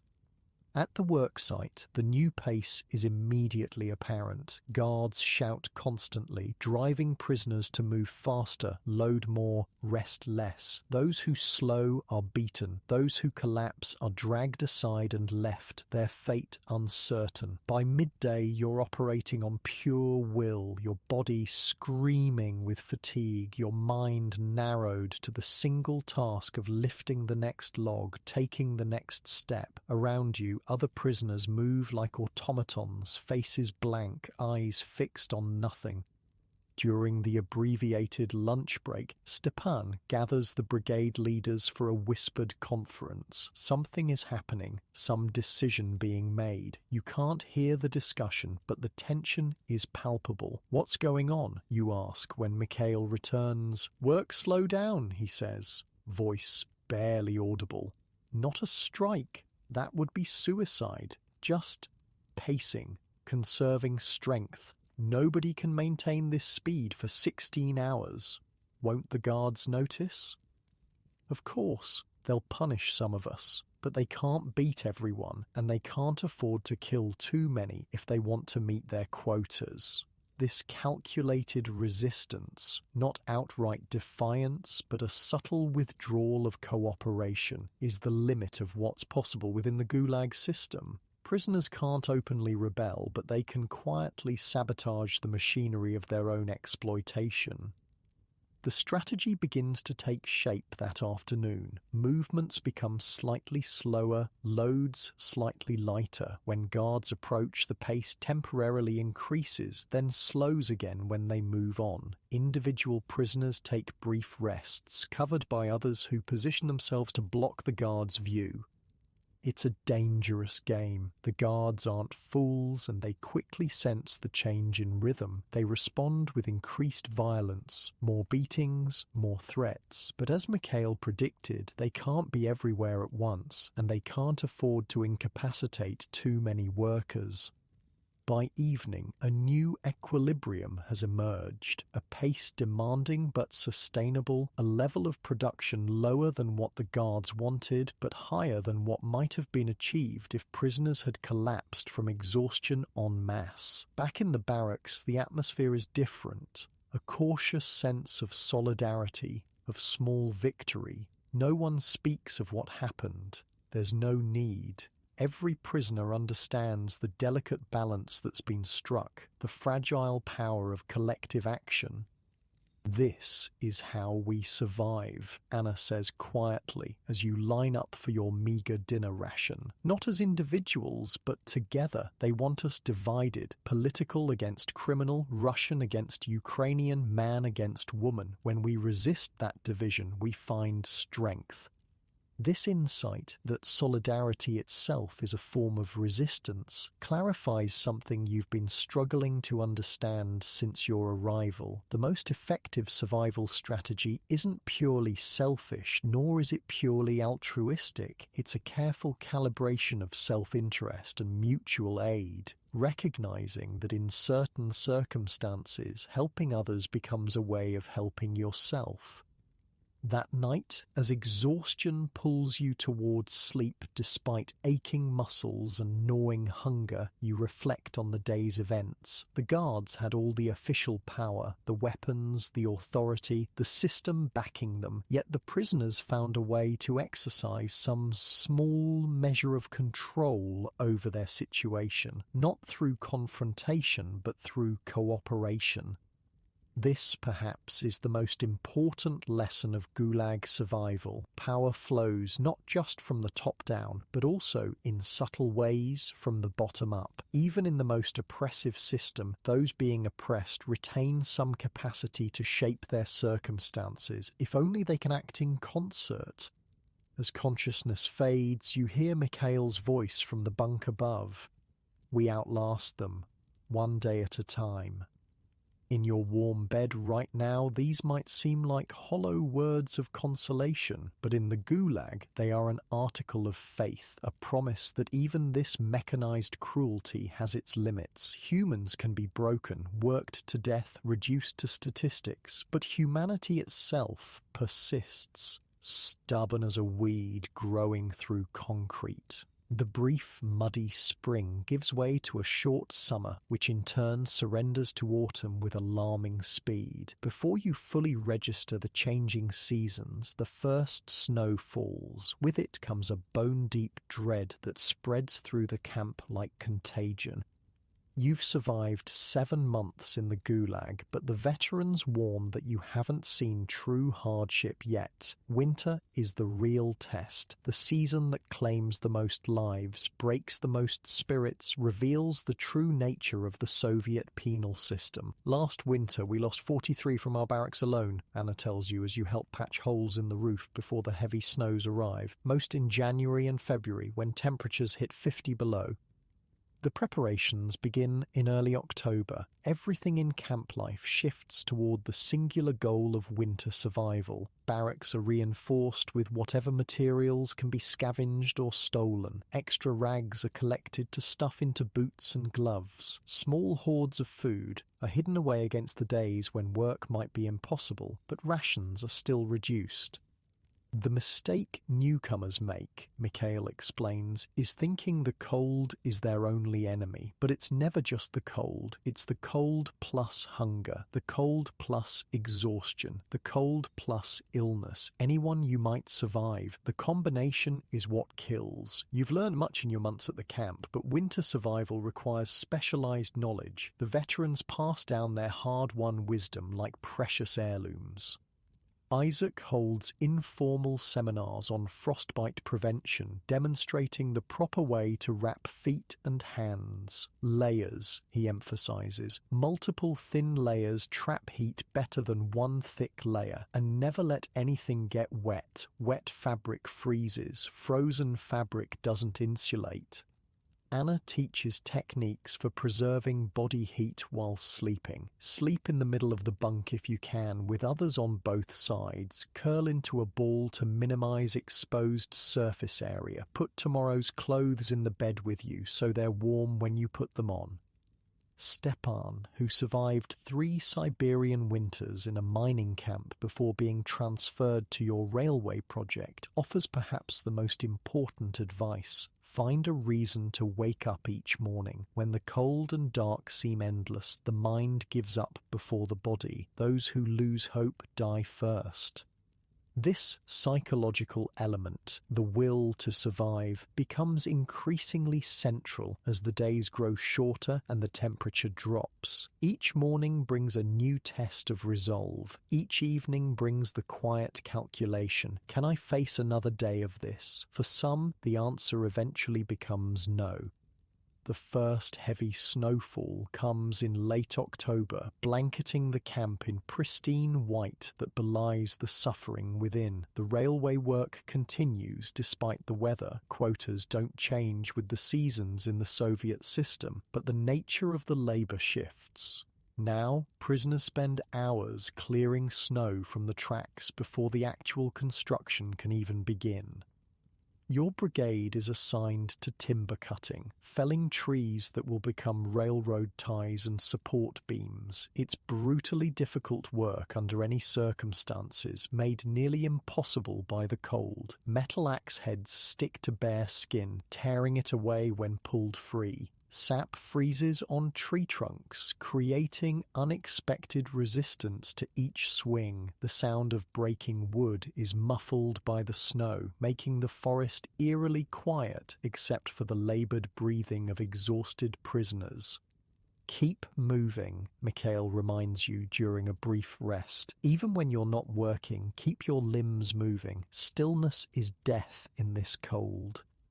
The veterans demonstrate a constant repertoire of subtle movements, shifting weight from foot to foot, swinging arms gently, flexing fingers inside mittens. These small actions maintain circulation without expending too much precious energy. You adopt these habits unconsciously, your body learning what your mind already knows. Survival here is in the details.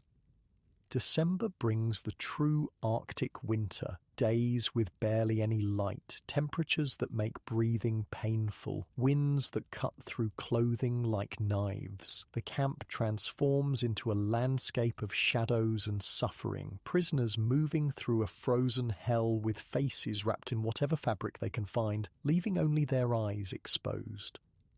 The mortality rate rises predictably. Each morning, roll call reveals new empty spaces where living beings stood the day before. Bodies, stiff as boards, are stacked behind the infirmary like cordwood, the ground too frozen for burial. They'll remain there until spring, a grim monument to winter's toll. Food becomes even more central to survival as bodies burn calories desperately trying to stay warm. The standard ration, never adequate, becomes life-threateningly insufficient in winter. Prisoners grow more gaunt by the day, cheekbones and ribs pressing against skin with increasing definition. The hungrier you get, the colder you feel, Isaac explains, and the colder you feel, the more food your body demands. It's a cycle that only ends one way unless you find extra calories somewhere.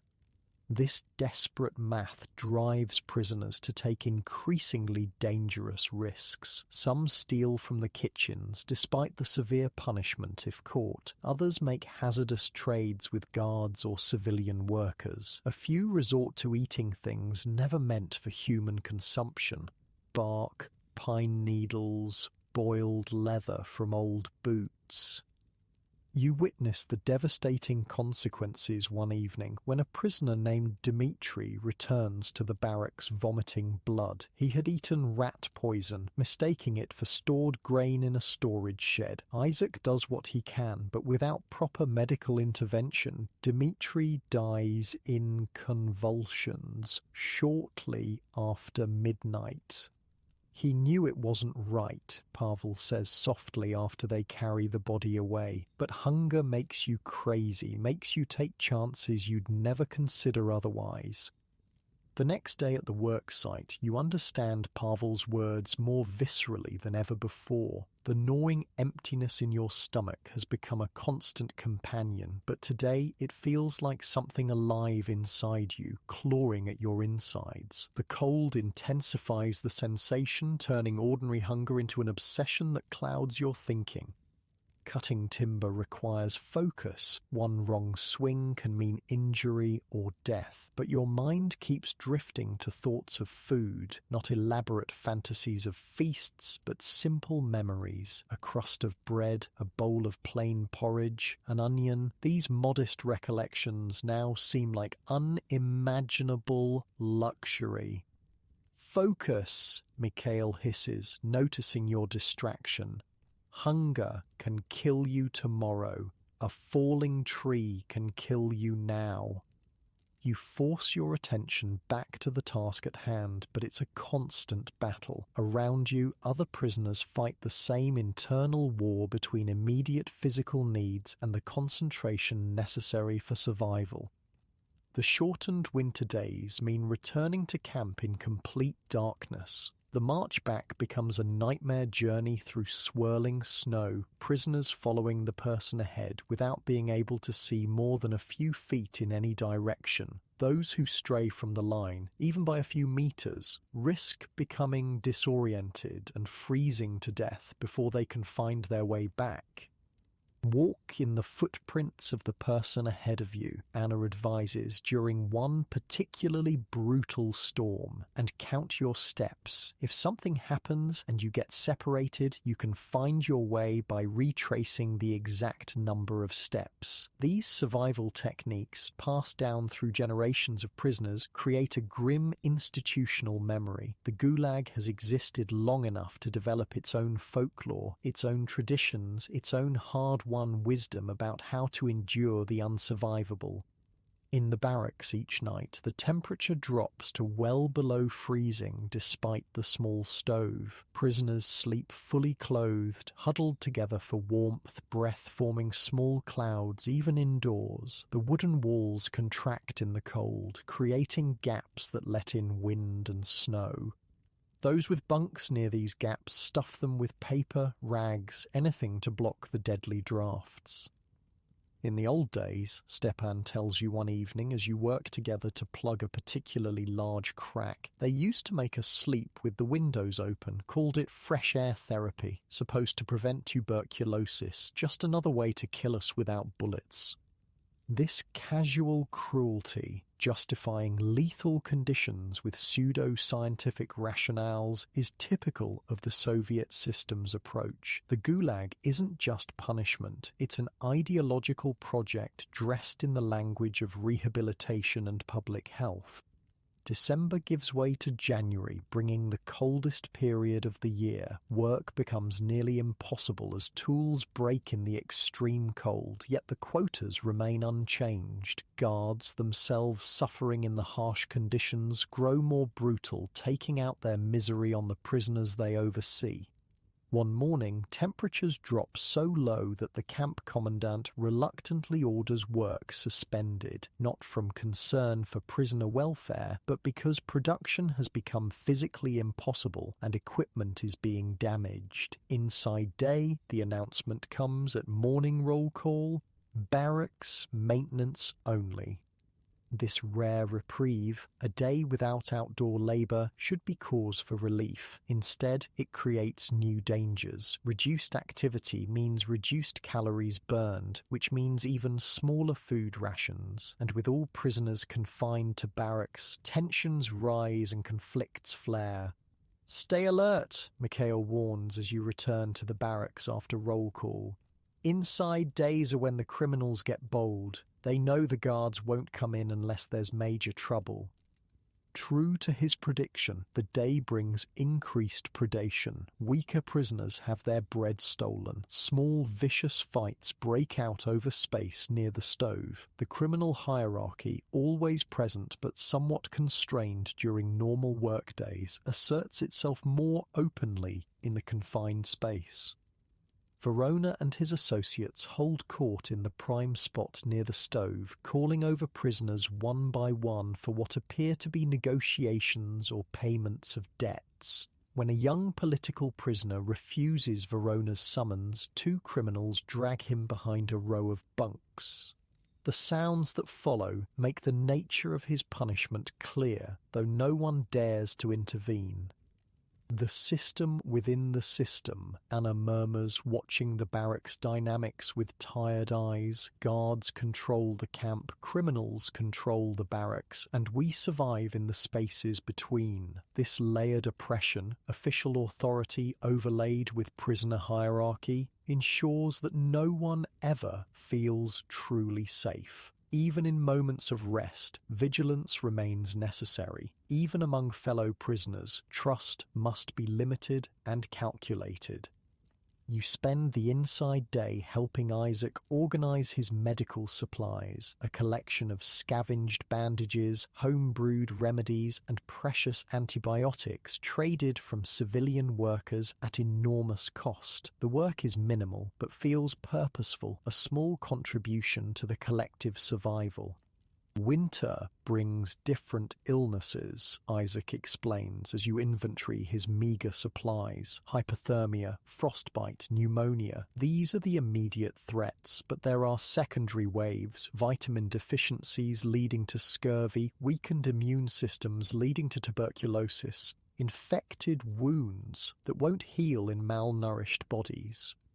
The medical challenges of the Gulag would overwhelm even a well-equipped modern hospital. For a prisoner doctor with few supplies and no official support, they represent an impossible situation. Yet Isaac continues his work with methodical determination, treating what he can, comforting those beyond help, teaching others to continue if he himself should fall. Why do you do it? You ask him. You could trade your medical knowledge for better food, easier work, but you give it freely to anyone who needs help. Isaac considers the question seriously. In Moscow, before my arrest, I took an oath. First, do no harm. I've seen doctors in the camps who forgot that oath, who served the system rather than the patient. I decided early on that if I survived, it wouldn't be at the cost of who I am. This moral clarity, this refusal to be corrupted despite every incentive to compromise, strikes you as perhaps the most profound resistance possible within the Gulag. Not just surviving physically, but surviving ethically, with some essential humanity intact. As January progresses, the winter's toll becomes increasingly visible. The camp population thins noticeably as the weakest succumb to cold, hunger, and disease. Those who remain grow more skeletal, more silent, more focused on the minute-by-minute business of staying alive. You've lost track of exactly how much weight you've shed, but your once-fitting clothes now hang from your frame like sacks. Your body has consumed itself from the inside out, burning through fat reserves first, then muscle, leaving only the minimum tissue necessary for basic function. The winter body, Anna calls it, noticing your self-assessment. We all become ghosts by February. Then spring comes, work gets easier, rations sometimes increase, and we become almost human again by summer. Then the cycle repeats.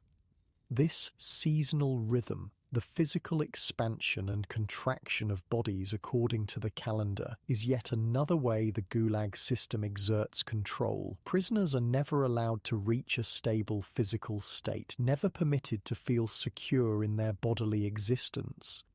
One particularly brutal night in late January, the temperature drops to 60 below zero. The barrack stove, chronically short of fuel, provides minimal heat. Sleep becomes nearly impossible as the cold presses in from all sides, demanding constant small movements to maintain circulation.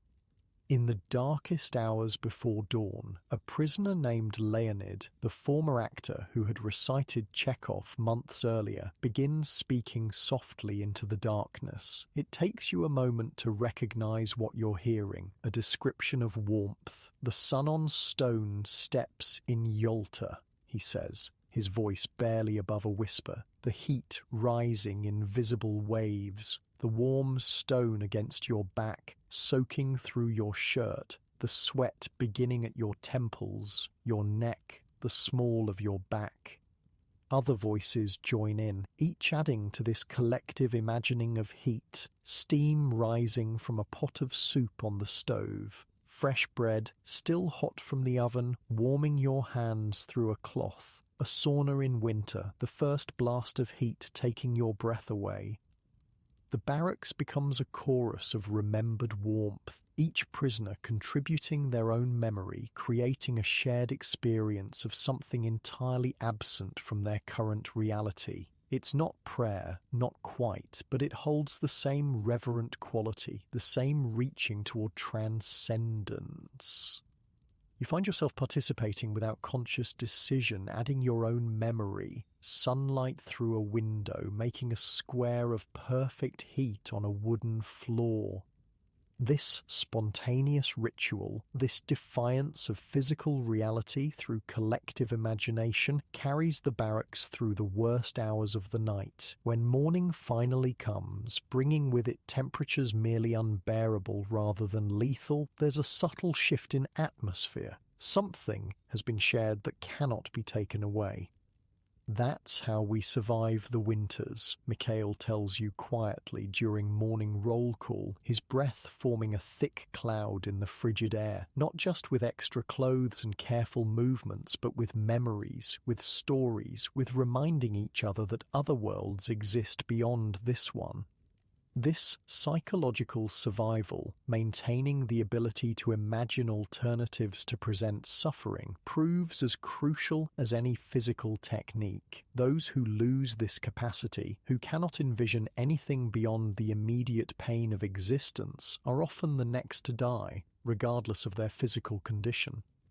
February arrives with its own unique cruelty, the knowledge that winter is past its midpoint but far from over. The days grow incrementally longer, offering a theoretical promise of spring that seems impossibly distant in practice. This is the month of deepest despair, when even veterans sometimes surrender to hopelessness. February takes the most, Anna says one evening, looking around the barracks at the empty bunks. January is physically harder, but February breaks the spirit. It feels endless. You understand what she means. The cold has become not just a condition, but a state of being. Something that feels as if it has always existed and always will. The memory of warmth, so vivid during that night of shared recollection, grows more distant, more dreamlike with each passing day. Yet still, prisoners find ways to resist despair. Small kindnesses continue. Shared food, assistance with difficult tasks, care for the ill. Isaac's medical rounds never cease despite his own increasingly gaunt appearance. Stepan still organizes work teams to maximize efficiency and minimize exposure. Mikhail still offers quiet encouragement when energy flags. These acts of humanity, sustained despite every incentive toward pure self-interest, represent something the Soviet system never accounted for in its brutal calculations. The Gulag was designed to isolate, to atomize, to turn prisoner against prisoner in the struggle for scarce resources. Yet, within this mechanized cruelty, people continue to form connections, to help one another, to create community against all odds. One February night, unable to sleep despite exhaustion, you find yourself contemplating this paradox. The Gulag represents the Soviet state's most concentrated effort to break human beings, to reduce them to nothing more than labor units to be used and discarded. Yet, within the system designed for dehumanization, you've witnessed countless moments of profound humanity. Isaac treating the sick when it costs him precious energy, Anna sharing her bread with newcomers despite her own hunger, Mikhail teaching survival techniques that might create competition for limited resources, Stepan organizing work teams to protect the weakest members. Even the collective imagining of warmth on that coldest night, a group of starving, freezing people choosing to help each other survive through shared memory. There's resistance in these acts, you realize, not the dramatic resistance of escape attempts or sabotage, but the quiet, stubborn insistence on remaining human in a system designed to make that impossible. Perhaps this is the most profound defiance of all, refusing to become what the Gulag wants to make of you. As you drift finally towards sleep, your last conscious thought is of warmth, not physical warmth which remains a distant memory, but the warmth of human connection that somehow persists even here in the coldest place on earth, in your comfortable bed right now, warm and well-fed. Such reflections might seem merely philosophical, but in the frozen reality of the Gulag, they are a lifeline. The difference, sometimes, between surrender and survival.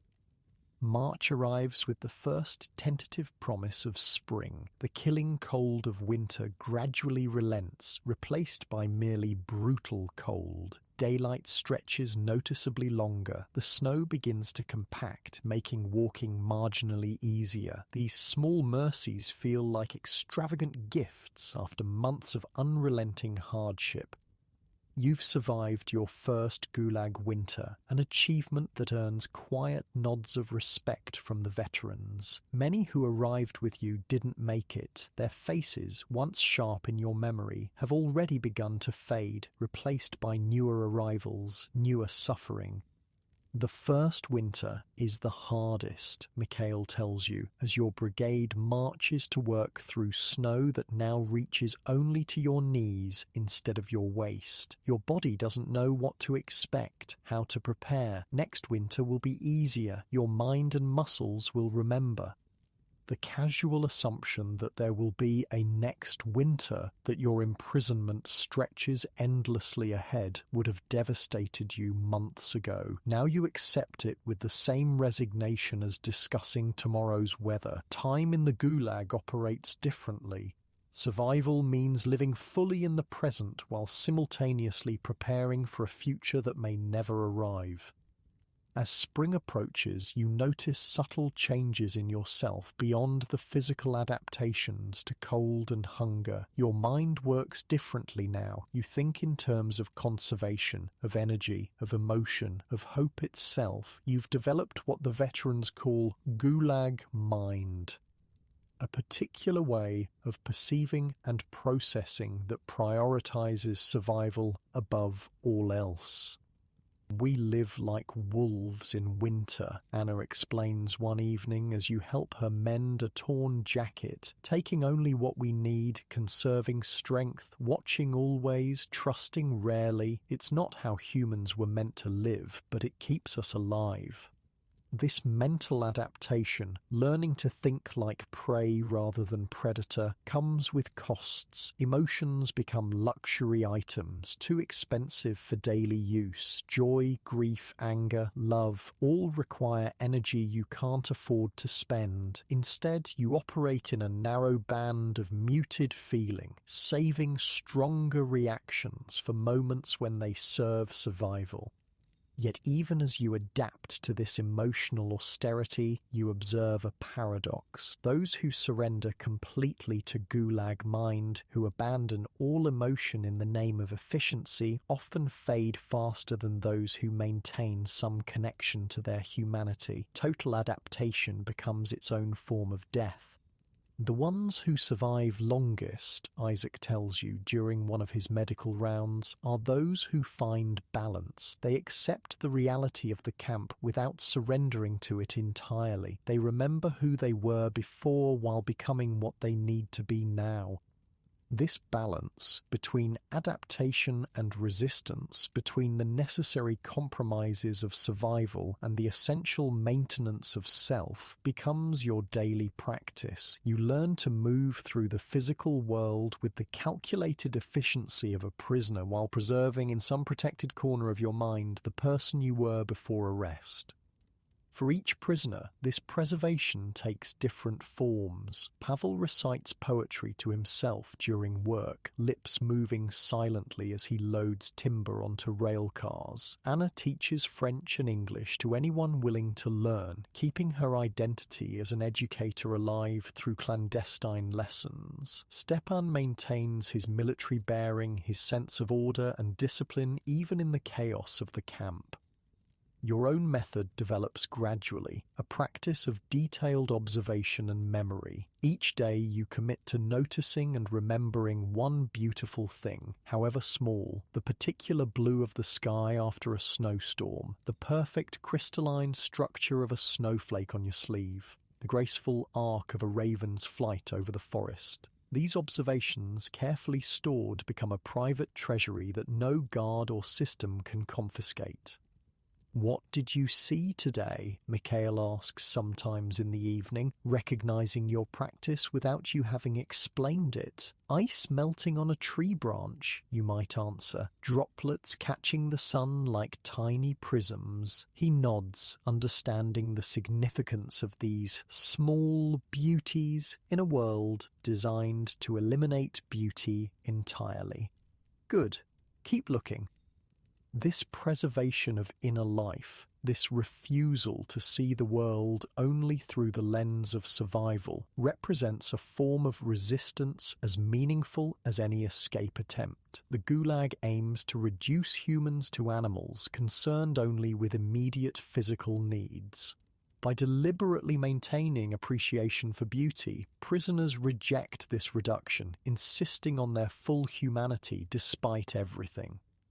One April morning, during the muddy season when winter reluctantly surrenders to spring, your brigade is assigned to clear debris from a section of track damaged by ice. The work is miserable, standing ankle-deep in frigid meltwater, lifting waterlogged timber and bent rails. but the physical discomfort is offset by the undeniable signs of seasonal change.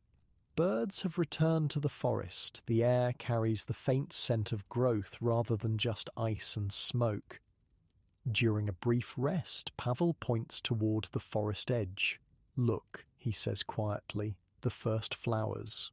Following his gaze, you see tiny white blooms pushing up through the last patches of snow, delicate, improbable life emerging from frozen ground. The sight affects you more powerfully than expected, bringing a tightness to your throat and an unfamiliar moisture to your eyes.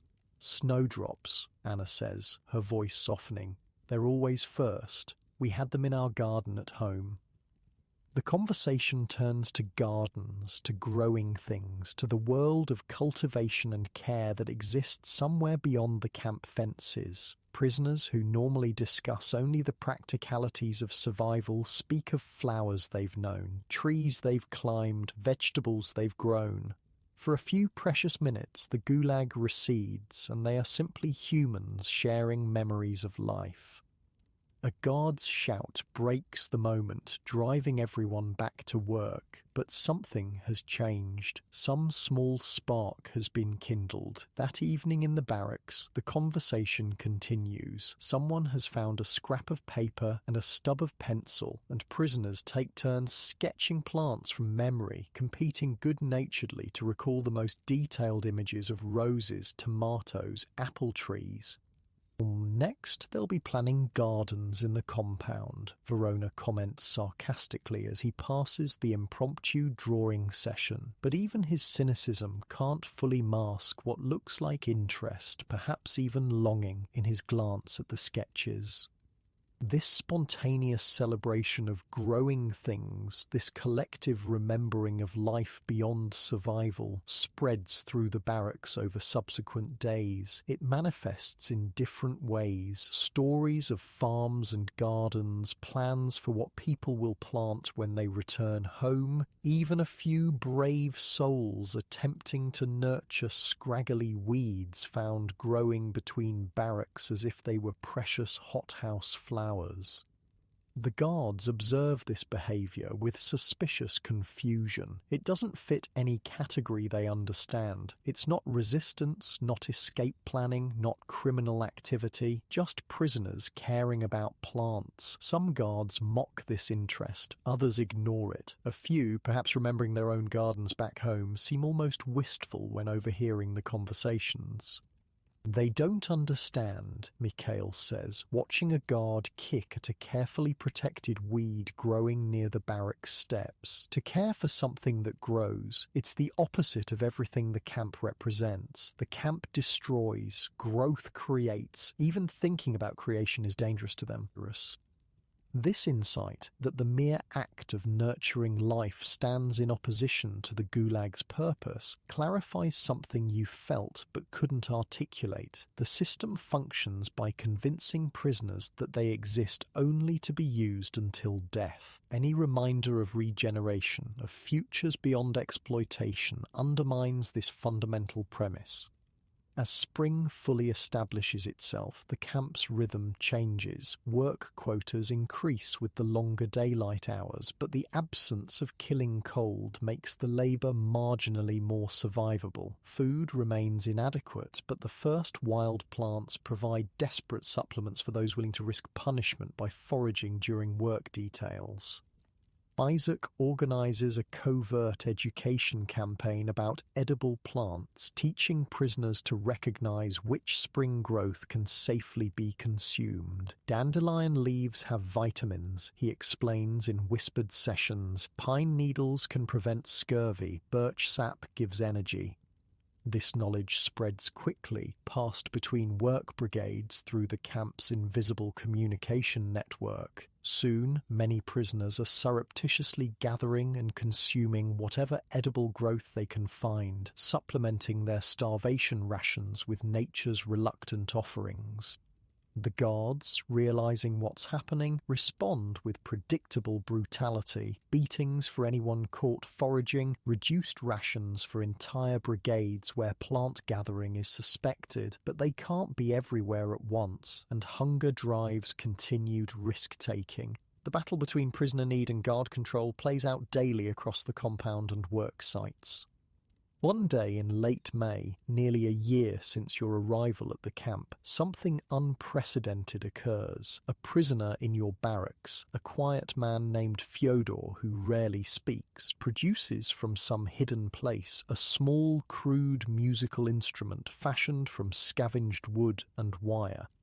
In the brief interval between dinner and lights out, he begins to play. The melody is simple, the sound thin and imperfect, but the effect on the barracks is immediate and profound. Conversation stops, faces lift from tasks, bodies grow still as the music fills the space. For most prisoners, it's the first music they've heard in years. The emotional impact is almost overwhelming. Too much feeling after so long in emotional drought. Some weep openly, others close their eyes, transported to memories of concerts, dance halls, family gatherings. Even the criminal prisoners listen in uncharacteristic silence, their usual dominance temporarily suspended. Fyodor plays for perhaps 15 minutes before a guard, alerted by the unusual quiet, investigates. The instrument is confiscated, Fyodor beaten and taken away for punishment. But the damage, or miracle, depending on perspective, is done. Music has entered the Gulag, if only briefly, and its echo remains in memory. Where did he get the materials? You ask Mikhail later, still stunned by the experience. How did he build it without anyone seeing? People find ways, Mikhail says simply. To create is human. They can take away our freedom, our health, our dignity, but never completely our capacity to make something new.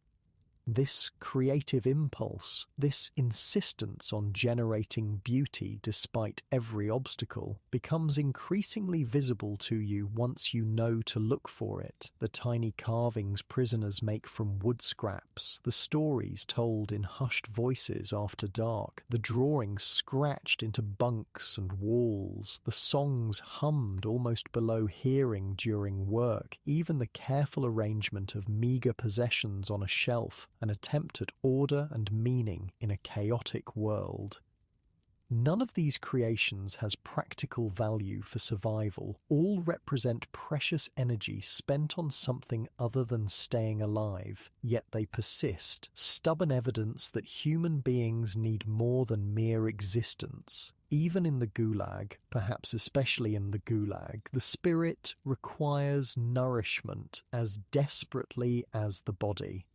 As your first year in the camp approaches completion, you find yourself changed in ways both expected and surprising. Physically, you've been transformed, thinner, harder, marked by scars, visible and invisible. Your hands, once soft with intellectual work, have become callous tools capable of labor you once would have thought impossible. Your body has learned to function on inadequate food, minimal rest, and constant demand. Mentally, the changes run deeper. You've developed the hypervigilance of a prey animal, constantly scanning for threats. You've learned to calculate every action in terms of energy expenditure and survival value. You've mastered the camp's complex social equations. When to help others, when to withdraw, when to resist, when to comply. But most significant are the changes in your understanding of humanity itself, both its capacity for cruelty and its stubborn insistence on dignity. You've witnessed guards beat prisoners to death for minor infractions, prisoners betray friends for extra bread, systems designed to extract maximum suffering from minimum investment. Yet you've also seen prisoners share their last food with the dying, doctors treat the sick at risk to themselves, strangers form bonds stronger than family through shared hardship.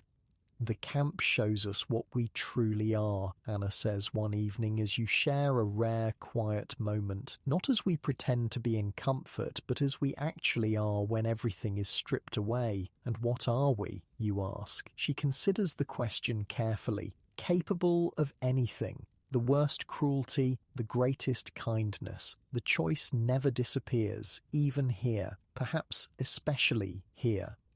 This moral choice to remain human in an inhuman system forms the core of Gulag resistance. Not the dramatic acts of escape or sabotage, though these occur, but the daily decision to maintain some essential dignity despite every incentive toward barbarism. To share when sharing endangers your own survival, to create beauty that serves no practical purpose, to remember that there are values beyond mere continuation of existence.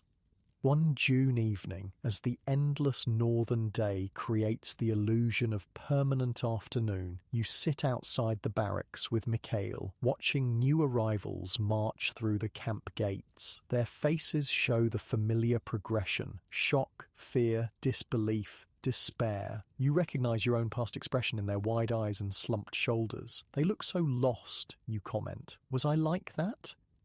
Everyone is, Mikhail says. The smart ones stay lost for a little while, take time to understand before adapting. The ones who think they understand immediately are usually the first to die. You watch the new prisoners being processed, the same dehumanizing routine you experienced a year ago, but now you see it with different eyes, understanding both its purpose and its ultimate failure. The ritual is designed to break identity, to transform individuals into interchangeable units